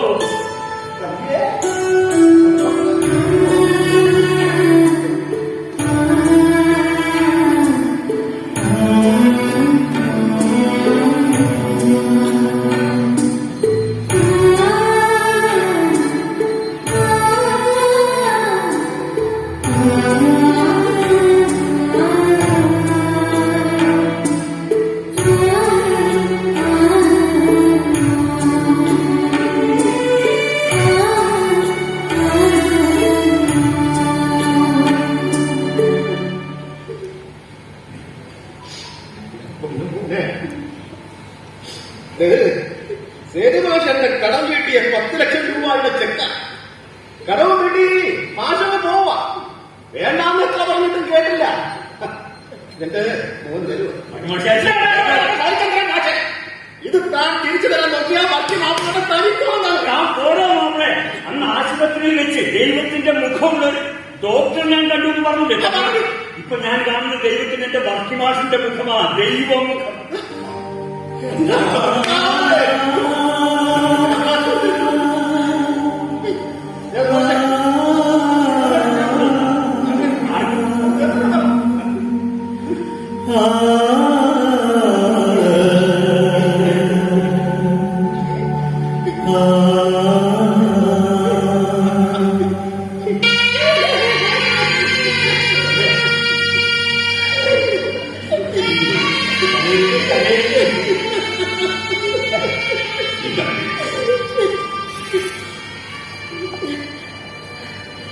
ലോകത്തുള്ള എല്ലാ മക്കളും കാണട്ടെ ഈ കാഴ്ച. വീട്ടിൽ കലമുണ്ടാക്കി ഭീഷണിപ്പെടുത്തി വാങ്ങിയ ബൈക്ക് വ്യക്തിയ ദുരന്തം. എന്റെ മാഷ് പറയുന്നത് പോലെ ബൈക്കിലൊരു കുഞ്ഞ് ജന്മമെടുക്കുന്നുണ്ടെന്ന് അറിയുന്ന ആ നിമിഷം മുതൽ അച്ഛനമ്മമാർക്ക് ഒരു പ്രാർത്ഥനയുള്ളൂ. അവർ ആയുരാരോഗ്യത്തോടിരിക്കണമേ.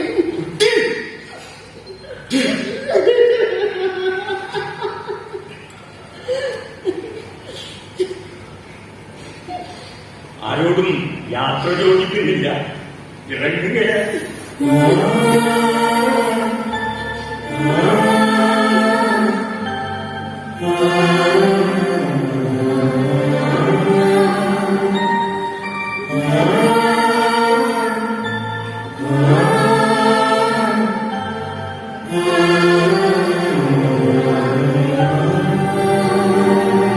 ഈ മകനെ നിങ്ങൾ കണ്ടു.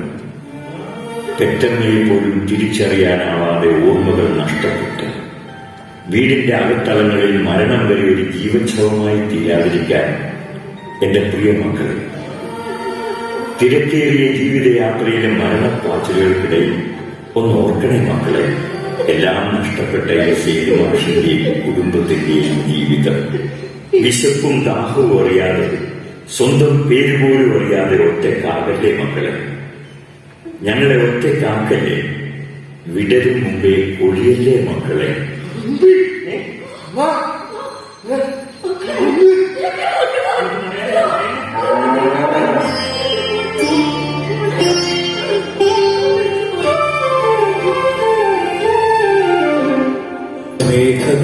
മേഘക്കറുപ്പിന്നകിൽ ചുരത്തുന്നു സ്നേഹനിലമുള്ള മാലിന്യമുത്തുകൾ. നീനവറുതിയിൽ വെന്തരിയുമ്പോഴും മേഘം വരുമെന്നു കാക്കുന്നു ഈ ധര. എല്ലാ തിരകളും തീരം തകർക്കില്ല വന്നു തഴുകും വെണ്ണുര കയ്യുകൾ.